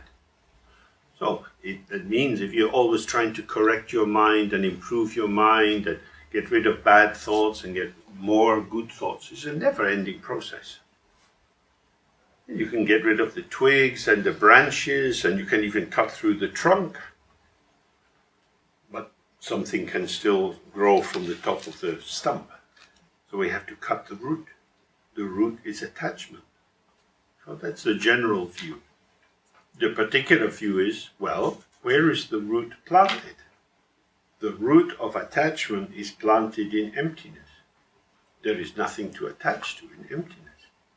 If you see this directly in your practice, then you see that the tree is self-liberating. Everything in samsara is self-liberating. Therefore, you don't need to get rid of attachment, desire, anger, jealousy, and so on. The ground is pure. So, my teacher often used to say, if you plant barley, you won't get rice. So, the energy moves according to your activity. If you plant bad thoughts, you get bad kind of experiences. But if you see that everything is empty, it doesn't matter so much. Whether you are rich and attractive and have lots of friends, or you're lonely and isolated and self-hating, if you see that the ground of your being is empty, then you see that you're living in a theater. So you have the drama of your life. Some people live mainly in romantic drama, some people in comic drama, and some people in tragic drama. Anyway, these are just the modes of theater. Oh, I'm very popular. People really like me. This is a pattern of thought, sensation, and feeling. I don't know what it is about me, but nobody really likes me. This is a pattern of thoughts, feeling, and sensation. Thoughts, feeling, and sensation are the radiance of the mind. It's called Rip itself. So the texts say, if you go to heaven, go to heaven. If you go to hell, go to hell. This is a little bit challenging for us, because we think, oh, heaven's better than hell. I want to be happy, I don't want to be depressed. But depression is the radiance of the mind. If you don't understand the empty basis of the mind, then when you're trapped in anxiety or depression, it's awful. If you have the ripening of good karma and you're healthy and attractive and life goes very well, and you think, this is just me, then you're pretty stupid too. Because in both cases you don't see the ground. In the Tibetan text they talk about the ground all the time, the ground or the base or the source or the origin. So, what is the ground of our being? Emptiness. Your somethingness obscures your nothingness, and so you diminish yourself. This is hard to understand. How can I be diminished by having more than nothing? So now I have my watch. This is a Swiss watch, good watch. I am a lucky boy. Now, before I had the watch, I had two hands. My hands can do many things. But now I have my watch, I only have one hand. Now I have my watch and my glasses. I'm so lucky.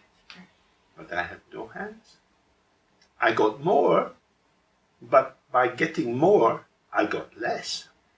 So I put them down. I get my hands back. My hands do everything. So it's like this, potential of everything. So this is why relaxing and releasing is vital. So now we just sit a little bit and allow the mind to flow as it flows. The tradition says rampa, like a water falling down a hill. If the wind is blowing, the water is tilted a little bit. It just comes as it comes.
Okay. So if you are interested and you have the time, you can do that practice many times a day. There's a further reason for doing it for short periods of time, because it doesn't make such a barrier between meditation and daily life. Well, as we looked before, the mirror functions because it is empty. It can only fill with reflections if it's empty. So when I have my watch in my hand is full of the watch, but it's also empty. And this is how we bring the practice into life. The simultaneous fullness and emptiness of my hand is the Buddha's essential teaching from the second turning of the wheel. Form is emptiness, emptiness is form. That is to say, the empty watch is in the empty hand. So when you're at work and you have pressure, you have many things to do. You might be responsible for other people's safety, responsible for their money or how their house is built, whatever kind of work you do. There is form, the moment by moment formation of the activity of your life, and it's empty. It's empty in the sense that it arises as a patterning of interaction. And the awareness, which is the basis of your experience, is empty too. Empty patterns moving in the empty mind. So even if you get a lot of things coming into your hand, and you have to be aware of many things at once, if you want to be able to keep them, because you have to, it's your job, to keep them in place without grasping, then we need to learn to trust spaciousness, that things come to mind. As Namkhai Norbu always says, we are working with circumstances. We're not a victim. Life's not happening to us. But neither are we a master. We're not in charge. We're not making everything happen. So if you're working with children, if you're a teacher or a helper, a class of children has a lot of energy moving in it. They are there and you're told you are responsible for them. So you have 20 autonomous small people with a lot of energy. So you need to be very careful about how you respond. You have to be able to give full attention to one person without losing the sense of the room. This is the quality of awareness. Our ego consciousness finds it very difficult to do this, because the ego is always trying to make sense of things, to work out what to do. But the awareness, like the mirror, gives the whole picture immediately. And within that, the quality of intuition, or the Rikpetsel, the energy of awareness, arises into responding to what is the emergent form. So this is where Dzogchen is very similar to all religions. The Muslims say, Inshallah, God willing. We say, Christians say, due to God's grace, this is happening. Here we say, the mind will do. We don't have to do. By getting out of the way, the mind operates through. Our form body, our speech, our mental processes, this is the radiance of the mind. Just as the sun's rays give light and heat, our body emerges into the world in different formations. But the source is awareness. Awareness is ungraspable. It's self-existing. It's not been created by anyone. It's there from the very beginning, uncompounded, indestructible. And it's beyond the attribution of names such as samsara or nirvana. This is our mind. Moment by moment, whatever situation we're in a cafe, arguing with a friend, going to see your parents, whatever situation, this is the emergence of the empty mind. If you don't forget the ground will always liberate you. But if you forget the ground, the door for freedom is hidden from you. Nothing is the best friend. Nothing is the ground of being. everything emerges from space, in space, as space, to space. Oh, now winter is coming. The leaves are coming off the trees. The workers were out yesterday picking up all the leaves in the park. The snow will come back. When the first snow falls and you get up in the morning and look out, everything is white. There's less differentiation. And then gradually you get used to moving in a world of snow. How the city looks in winter and looks in summer is very different. So what is the real city? There is no real city. Tallinn is a potential revealed by circumstances. The circumstances are not chaotic. As you come to the end of winter, you get the first snowdrops. And then you get the crocuses. And then you get some little small daffodils, big daffodils, and so on. Every country has its own sequence of flowers of spring. The different trees come into leaf at different times. So this is the middle way between fixed order and disorder, chaos. We have patterning arising due to cause and effect. Pattern means pattern of empty form.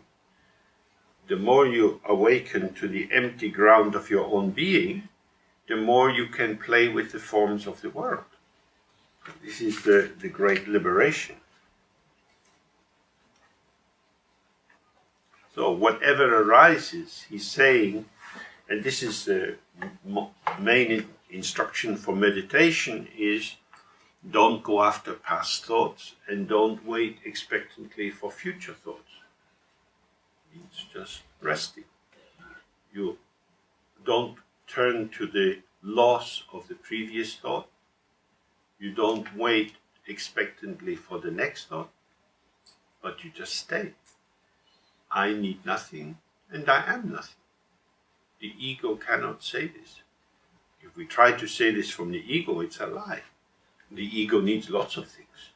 And the ego also doesn't need a lot of things. The ego is selection. I am nothing and I need nothing. If something comes, there's something to play with. If nothing comes, it's okay. So in the Dzogchen, there's a word, simba, which means contentment. When we're contented, we have the whole circle. We don't need anything. There is no lack, there is no excess, we're just complete. The term Sopa Chempong means the great completion. Nothing is missing. Nothing is unnecessary. So nothing to hang on to and nothing to reject.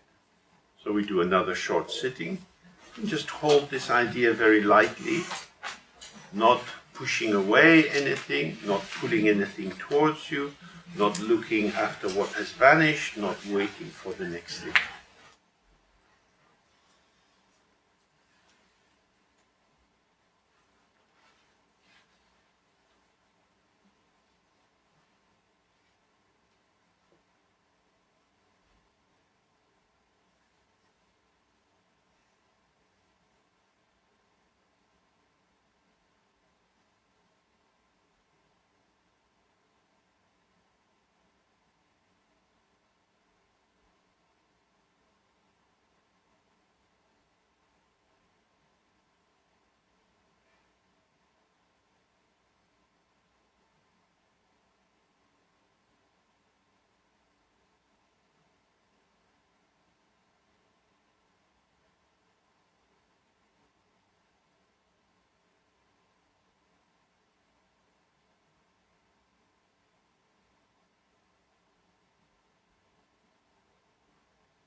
As you spend more time with your mind, you start to see, oh yeah, going after a past thought, waiting for a future thought. These are movements of my mind. Hanging on to the things I like, the feelings I like, trying to get rid of the memories I don't like. This is activity of the mind. If I let the mind move without involvement, there is freedom. But when I interfere with the movement of the mind, trying to correct it and make it the way I want it, then troubles arise. Because the more you get involved, on a good day, it looks like subject can control object. But because subject is being bound together with the object, it's like something we used to do as children. You're on a hill with another child, and you lie down beside each other, facing each other, with your hands above your head, and you hold their hands, and then you roll down the hill together. So you're on top, then they're on top, then you're on top. So it's the same, subject on object, I'm the boss. Object on subject, oh my God. So this is always the danger of being immersed and trying to make things happen with your master plan. The master becomes the slave. Now, this doesn't, of course, mean that you can't do anything. Many of the great Dzogchen yogis have written hundreds and hundreds of pages of text and poetry. They built monasteries, done tanka painting and so on. Activity is arising as required. And if it's not required, it doesn't need to arise. Everything can be done. You get to work on time, you make the right mood in the work situation. This means you pattern yourself. So if you're working with people, you need to have empathic attunement. Whether you're a psychotherapist or a hairdresser, you have to make the other person feel at ease. Hairdressers tend to be better at chatting than psychotherapists. Of course, therapists are looking for problems, but hairdressers can talk about anything. But they have to talk in a way that's interesting for the other person. Makes for connection. There's nothing worse than a dentist that talks all the time. You can't talk. All you do is not only are they making a hole in your tooth, but they're making a hole in your brain as they tell you about their summer holiday and so on. Well, these are situations of power. So from this practice, always we want to arise fresh into the moment. If there's something to say, you can say it. When I'm here, I talk a lot, but normally I'm quite a quiet person because it's situational. If there's a need to talk, you can talk, but if there's no need, no need. When we need to speak, when we need to move our body, when we need to think, and it's coming from us, this is a sign of the ego needing to maintain its own existence. So it says, whatever feelings come, be they happy or troublesome, they are the rising of the natural expression of awareness. Practice so that this becomes clear to you. So this is a in Mahamudra they talk about everything having one taste. And if we look at the 5 wisdoms, we have the wisdom of equalness. All that arises is equal in its emptiness. So if you have thoughts that arise that bring a feeling tone of happiness, or thoughts that arise which have a feeling tone of sadness, don't be biased towards one and away from the other. If you recognize that these are the manifestations of play of the mind, then it's just waves of experience arising and passing. If you are a surfer, you're very interested in the quality of waves. So you go out on the sea with your board and you wait for the right wave. You want the wave that's going to give you optimal lift and power so you can surf for a long period. So the ego is like the surfer. The ego is trying to work out how to stay afloat in this troublesome world. But when we're in touch with the empty nature of the mind, we are the ocean. On the surface, the waves are arising and passing. The waves are inseparable from the ocean. So what is arising is the energy of the mind, the energy of the ocean. Sometimes the waves are wild and crazy, crashing with lots of spray. And sometimes they're just rippling and rippling and rippling. This is like our mind. Sometimes we're agitated with excitement or fear. Sometimes we're calm, maybe from boredom, maybe from deep pleasure. But however it is, this is a wave of experience. Just as the waves in the ocean don't stop, so the flow of experience never stops for us. So if we stay relaxed and open and bright and present, then the movement that's occurring inside that doesn't separate out from its own ground. Then he says, without the least effort or artificiality, whatever experiences arise will be liberated in the non-duality of our familiar intellect conceptualization, our mind engaged with object and the original knowing of awareness. Now this is a very complicated sentence. So it means, say you make a real mess of your life. Maybe you leave a job in a bad mood and afterwards you regret it. You think, oh, that was really the best job for me and now I can never get back. Or you break up from a relationship and afterwards you think, oh, that was a big mistake. These defining, intense thoughts are not other than the radiance of your mind. Awareness is the illuminator. Without illumination, we don't see anything. What is illuminated is disaster. We've really made a mess. Here is a mess illuminated by awareness. You are the mess, but luckily you are also the awareness. So then he says the next sentence, which is very important. It is vital to experientially know that this awareness itself is the first and foremost. Awareness never changes. Yesterday we looked a little bit at the nature of consciousness in relation to awareness. Awareness is unchanging and independent.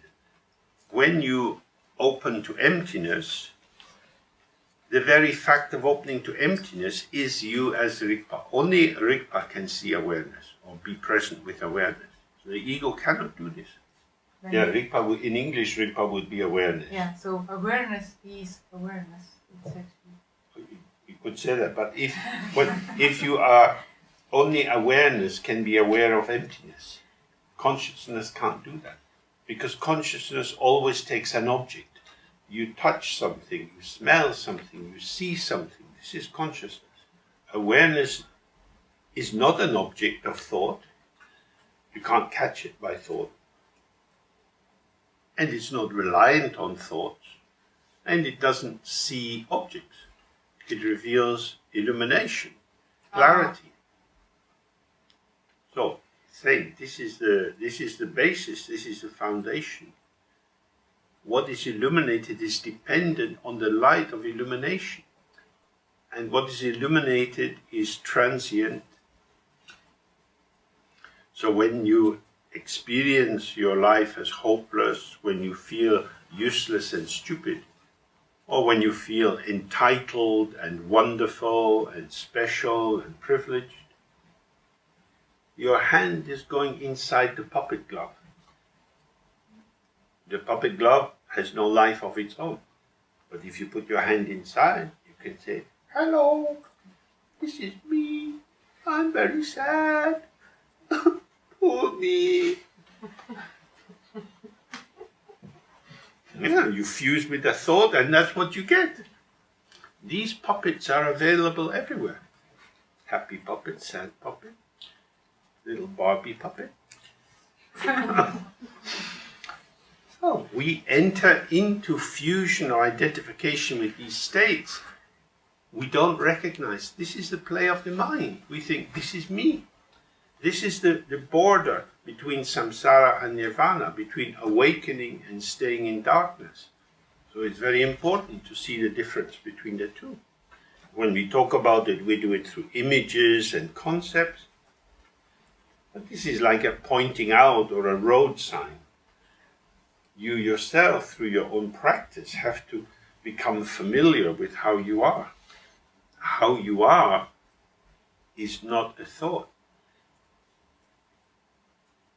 But if you believe the thought, you will never find how you are. It's like if you're working with small children, and one of them comes, you see them crying, and you go up to them, what's the matter? He took my toy. I want my toy. You see how collapsing the child is. Then you go to the other child and you ask, oh, could we have the toy back? With some negotiation, you manage to take this from their hands, and then you give the toy back. Then you have a very interesting diagnostic moment. Because I was unhappy because I didn't have the toy, now I have my toy. If I can relate to my toy, life goes on. But now I'm holding my toy and still thinking, he took my toy. Why did he take my toy? Can I go home? It's like that with small children. Then you see this, so painful to see this, you see attachment. The problem is over, but it's lingering. There you see how the developing child is moving from phenomenology to abstract conceptualization. With smaller children, you can distract them really easily. You can just take their hands and say, hey, I'm a horse, or you a horse, I'm a horse, or you a horse. And they are free usually to join in. But by the time you're becoming 4 and 5, your interaction with the world is more and more mediated through thought, and you're building the house of thought. I don't like that boy. Okay. Becoming more solid. So this is what he's saying. Whatever kind of thought arises, if you see the ground, you won't put so much energy into it, so much chi or prana, or in Freudian language there's less libidinal cathexis. So this last sentence here is Rigpa comes first. So when you awaken in the morning, you just sit for a minute, open, and then the day begins from awareness, in awareness. You can do it in a more elaborate way with the Guru Yoga or the Song of the Vajra, and many methods to support this opening. Then you see everything is within awareness. But if you wake up in the morning and the first thing you do is you gather yourself together, your conceptual identification, then I, me, myself, and my starting point.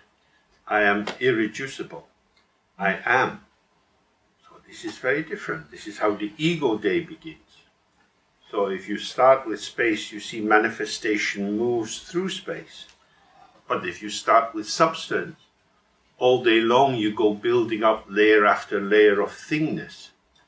And that leads to friction, wear and tear. And you become exhausted and a bit overwhelmed. But Rigpa is very fresh. Even if you're tired, you're fresh. Because the Rigpa is not determined by what is displayed by the energy of awareness. Awareness reveals experience, but experience doesn't define or determine awareness.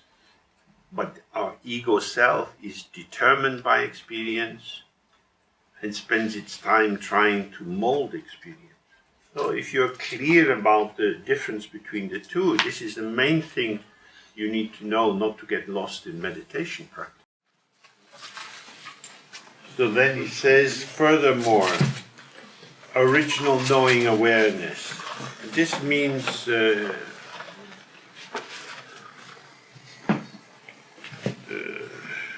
Ripeyeshe means that awareness which never changes is the primordial light that illuminates everything. It's a knowing which is pre-conceptual but direct. We might call it intuitional knowing.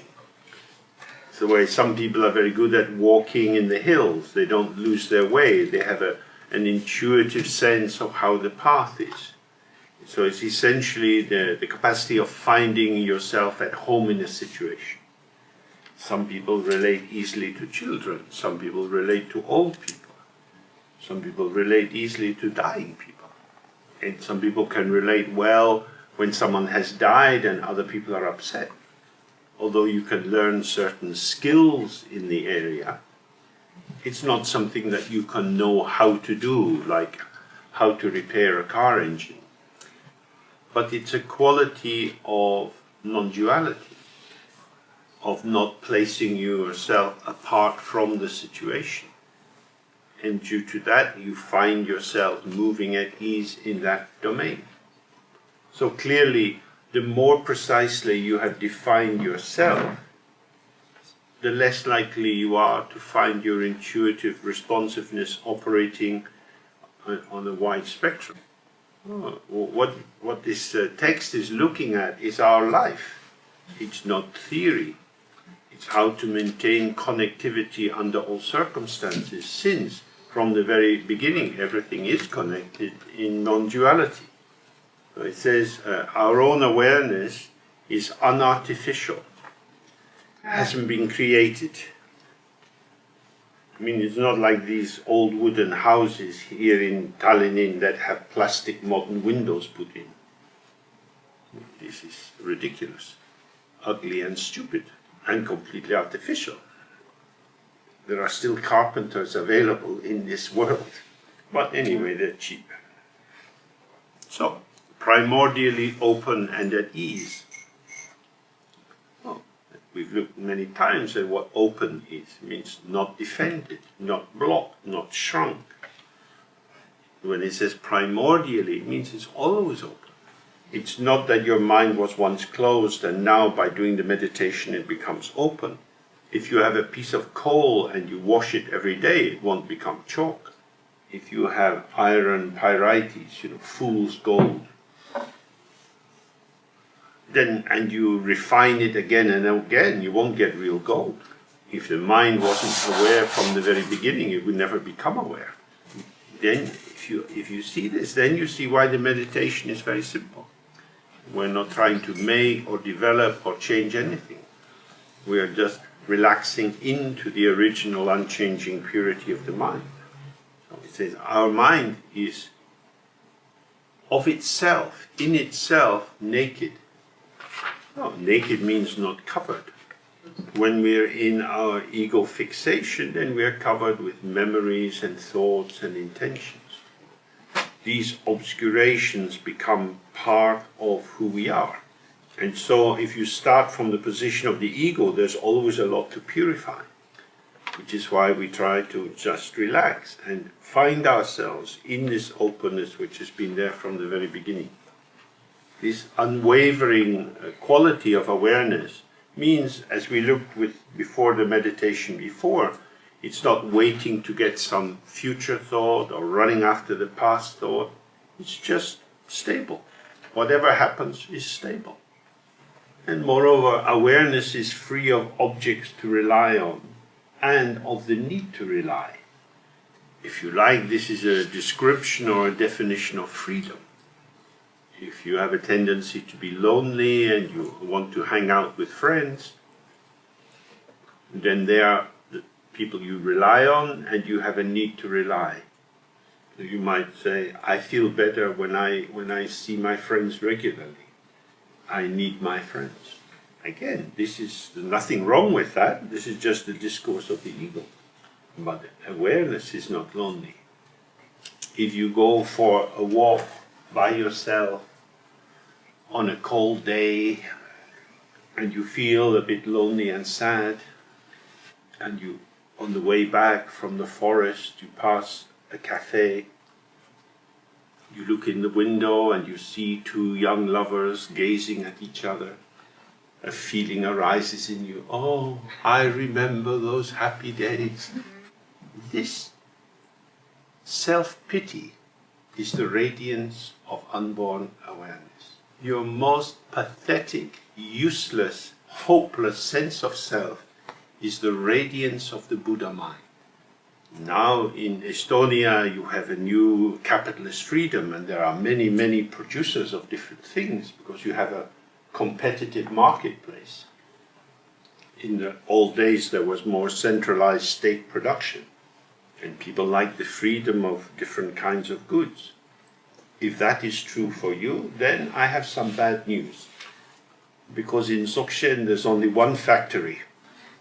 Samsara, Nirvana, everything is coming from the Buddha factory. The ego sets up some rival production team. But the ego is not really a producer at all. It's just a middleman, getting 10% on everything that passes through. So cut out the middleman and go to the source. And you will find everything you needed is always provided. So this mind, our mind, is clear and bright.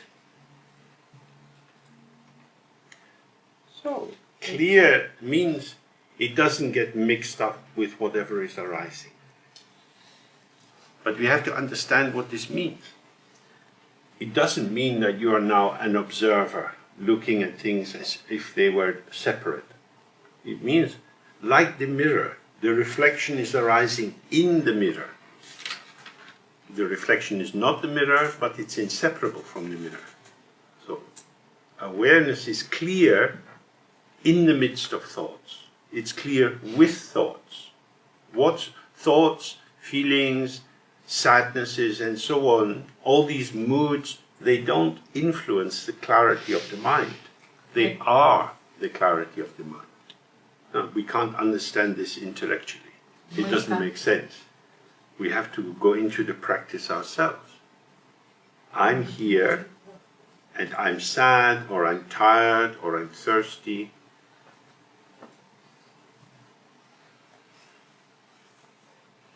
How do I know I'm tired?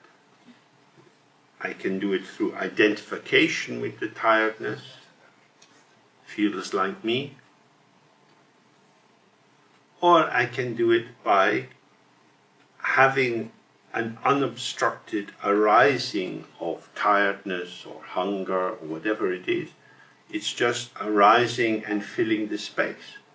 Space is not displaced by the arising.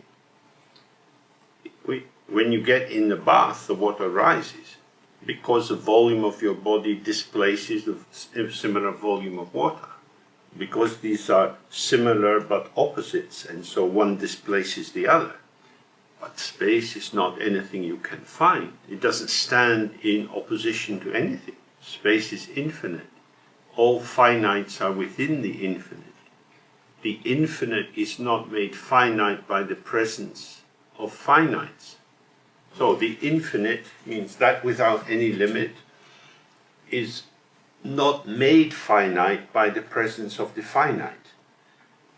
That is to say, if I'm tired, I can be fully tired without becoming essentially tired. The tiredness arises due to causes and circumstances, like the sadness or the happiness. So, however I'm arising, this is me. I don't have to pretend to be happy when I'm sad. If I'm sad or despairing or jealous, that's all that's happening. If you think that, oh, I'm a Buddhist, I shouldn't be sad. I see all these advertising pictures of lamas and they smile all the time. I need to go to a smiling workshop. This is ridiculous. There's nothing wrong with crying. There's nothing wrong with despair. But if you're a Buddhist, surely you should be happy and see hope for everything. When you learn more about the rape of children and so on, then of course you cry. If I tell the table, it's not going to cry. But I am not the table, so I cry because it's sad. It's heartbreaking. but I'm not always sad. So what this means is you have the freedom to be as you are. Don't be artificial. Don't pretend. Just be as you are. But I don't want other people to see how I am, because they will think this is who I really am. Now you put yourself in prison before they might put you in prison. Why are we imprisoned by other people's thoughts? They're just thoughts. If you meditate, you realize thoughts come and go. Well, maybe you're selfish. Someone says, you're a very bad Buddhist. Look how selfish you are. It's a very accurate description. I am indeed a very bad Buddhist. I am indeed very selfish. Where's the harm? Where is the harm? Now they think I'm selfish. But I was selfish. Everything is impermanent. Am I still selfish? No. I'm sad. Why am I sad? Because you think I'm selfish when I'm no longer selfish. You're trapped in a time warp. You have boldly gone where you shouldn't have gone. Other people's minds are like dustbins. From the very beginning, your mind has been completely pure. Their dustbin is also completely pure. It's made of stainless steel. But if they have a fixed view of you, that stainless steel bin, bright and shining, is full of shit. So if they have a negative view of you, their stainless steel bin, their mind, is full of shit. To allow yourself to be controlled by your fantasy about the contents of other people's minds is silly. Imagine how much fear and anxiety in your life you would have avoided if you didn't worry so much about what other people think of you. The mind, he says, is naked. It's not covered. So if you don't like me, that's your mind. Why am I being covered by your mind? This is very important because it means however your life is, whatever difficulties arise, you can stay bright and clear with the difficulty. So say for example you have a stroke and you're incapacitated and someone has to come and wipe your bum every day. This is not very nice. You feel embarrassed. You might feel this is very shameful. You could have all kind of mental constructions because I don't want to be like this. This is not who I really am, but it is for the moment. You might recover quite a lot from the stroke or you might not. Who is defining you by the fact that you can't control your body? The limitation is manifesting in the field of clarity. So we stay relaxed and open. This is the temporary arising. It's not an ultimate definition of who I am, but a patterning arising due to causes and circumstances. This is freedom.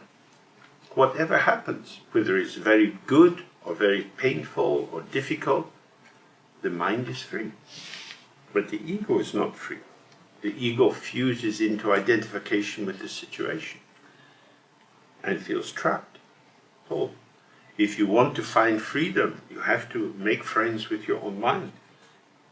So, it says this mind, your mind, is the original unchanging ground and the sphere of all the multitude of concepts that constitute samsara and nirvana.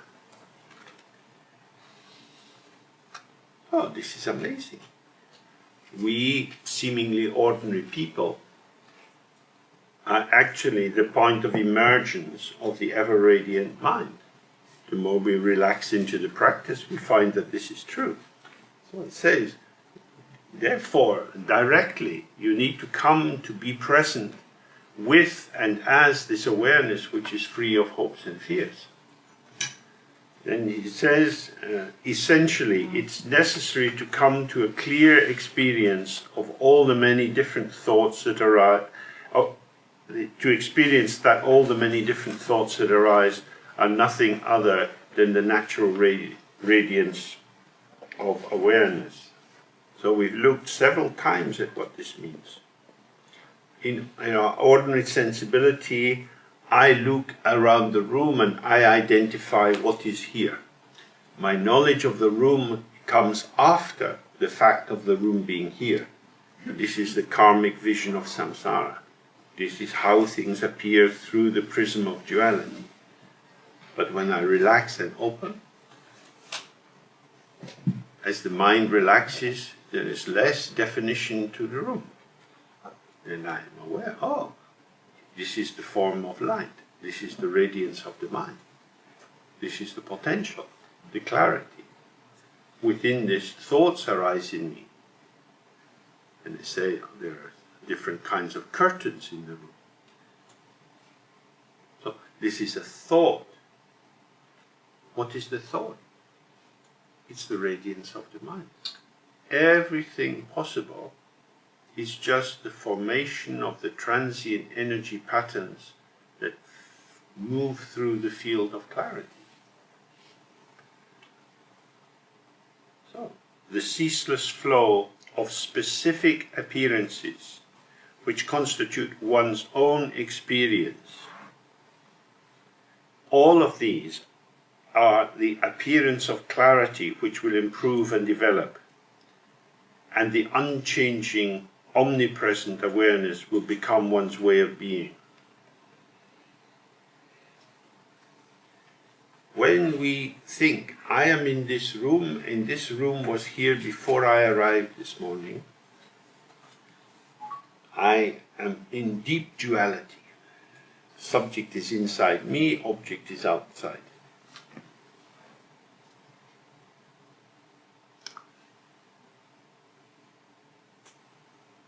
So, with the progression of time, I have different feelings and responses to what is here. So it's almost as if I am outside of time, able to observe how things move in time. But we are time itself.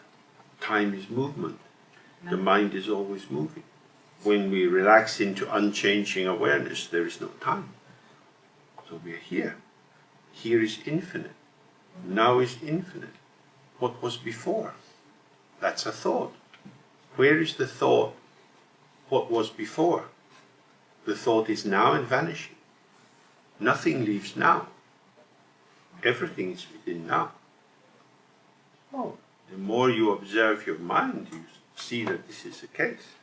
The ceaseless flow of specific appearances means this room as it shows itself moment by moment. So what we call the room is the unveiling or unfolding or revealing of the clarity of the mind. So the more you stay with the immediate presence of what is arising, he says, with this the appearance of clarity will improve and develop. And this unchanging, everywhere present awareness will become your way of being.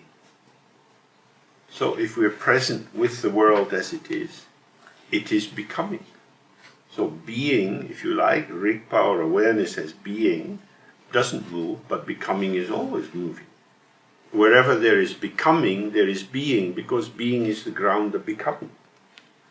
So with this, one abides in the presence of the inexpressible value of the inconceivable great non-meditation of the end of all things, the spontaneous Mahamudra, the heart of Samantabhadra.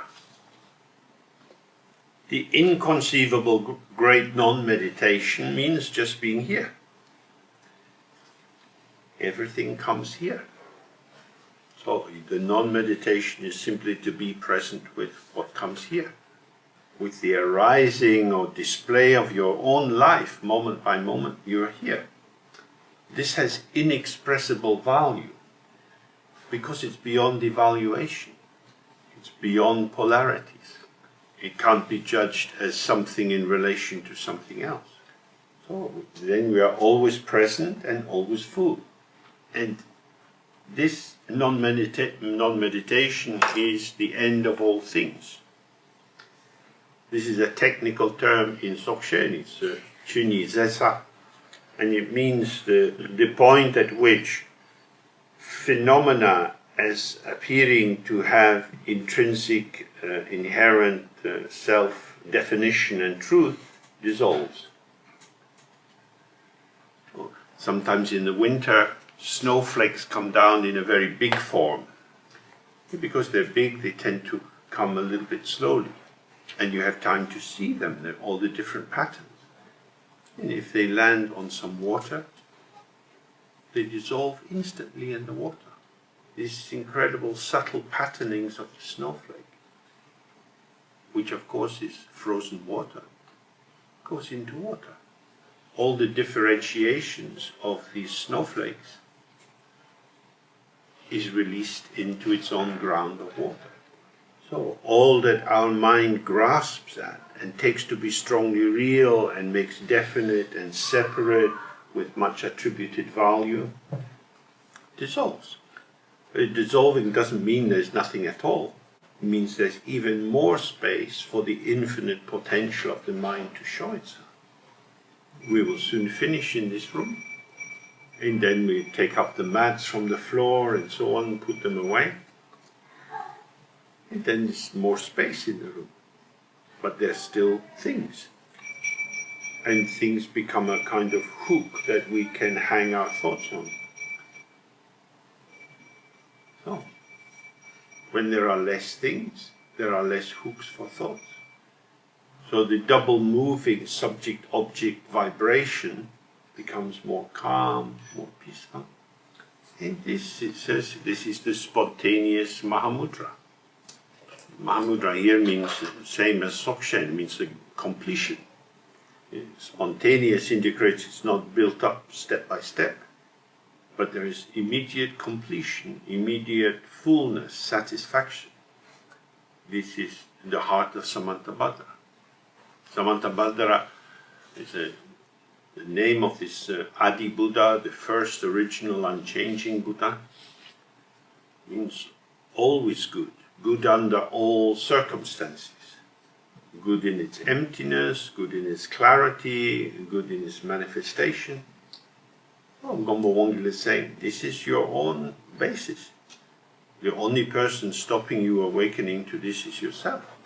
But what we've been looking at in these 2 days is not something we learn in school. This is unusual. It's quite disturbing, because it puts into questions many of the assumptions we have about ourselves and what we should do with our life. But it's actually quite a warm message. It says the prison of the self is a paper tent in an open paradise. Oh, we are imprisoned by our own fantasies. If we release these fantasies, we become present. Now, as with many Dzogchen texts, he's not talking a lot about compassion and love, because this is implicit. The infinite contains everything, contains everyone. So we experience our connectivity with other people. And this connectivity is indestructible, because all beings have the same ground. There is no essential difference between ourselves and any other sentient being.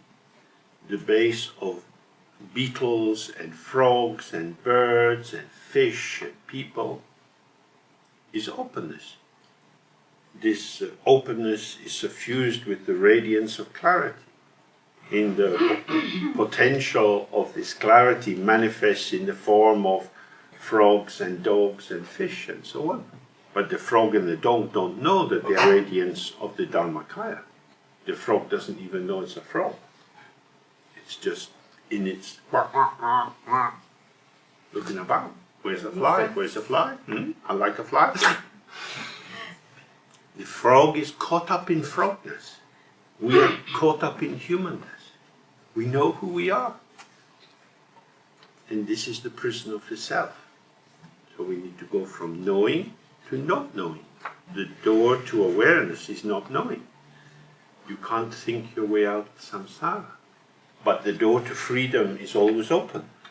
So then he says, if you have understood this, if you bring this into your practice, in the bardo you will be liberated in infinite hospitality, or the Dharma Dhatu.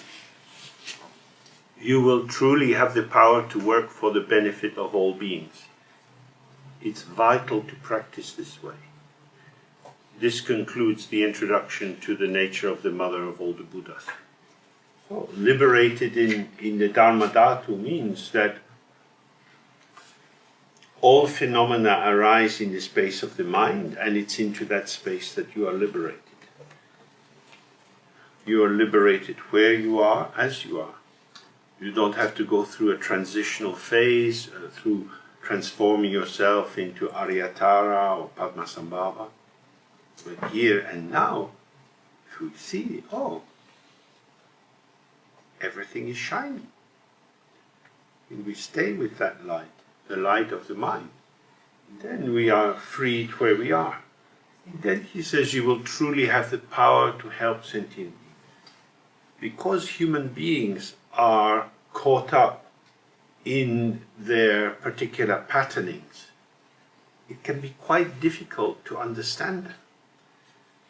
So if we start from the outside in, it's quite difficult, which is why the wish to help other beings can be a problem. Even if you don't believe that you know what would be good for other people, you try to work out what they need. But there is another way of doing this. Over the years, I have seen really quite a number of people, adults, primarily women, who were saved in their childhood by horses. Lonely, unloved, abused. Somehow these girls found their way to the stables. Usually not having any money, so they had to dig out all the horse shit and brush the horses down and so on. And they managed to make friends with the horses. And very often they described to me how the horse they were most connected with was the angry, hurt horse that nobody wanted to ride. The horse that would bite and kick. And somehow a conversation began between the pain of the girl and the pain of the horse. And again I hear that they were the only ones who could ride the horse. So this is very beautiful. The eyes of pain connected with the heart of pain sees things that the heart of happiness can't see. And so, if we don't protect ourselves so much, if we allow ourselves to be in life, touched by the sorrows of others, we will learn to see more. Smile can speak to smile, but wound can speak to wound, sadness can speak to sadness. So the wider our range, the more possible contact we have with others. And then, as he said, we become useful people. So this short text gives you the basic principles of Dzogchen, both the view and the meditation and the activity and the result. Studied it a long time ago with my teacher, and it's a very good friend on our journey through life. Nowadays in English there are many new books, translations of the root Dzogchen text becoming available. They will have more detail, but in essence they will say exactly what this very short text says. So if it takes your, if it gives you pleasure, you can pursue it. Oh, now we do a final sitting.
all beings have the same ground. And with this infinite awareness, we connect with all beings and share the merit of our study and practice with them.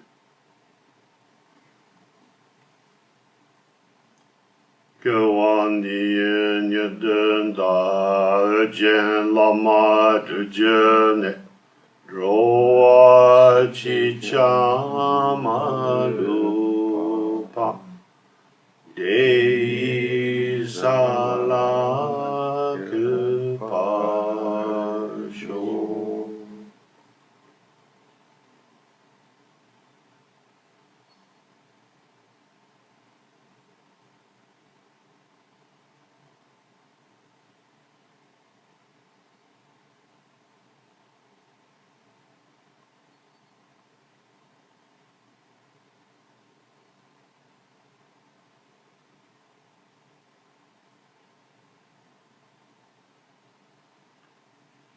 So, our brief time together comes to an end. This kind of text is difficult and complicated. And you hear all these strange ideas for a long time. And then you see, oh, Dharma is really fascinating.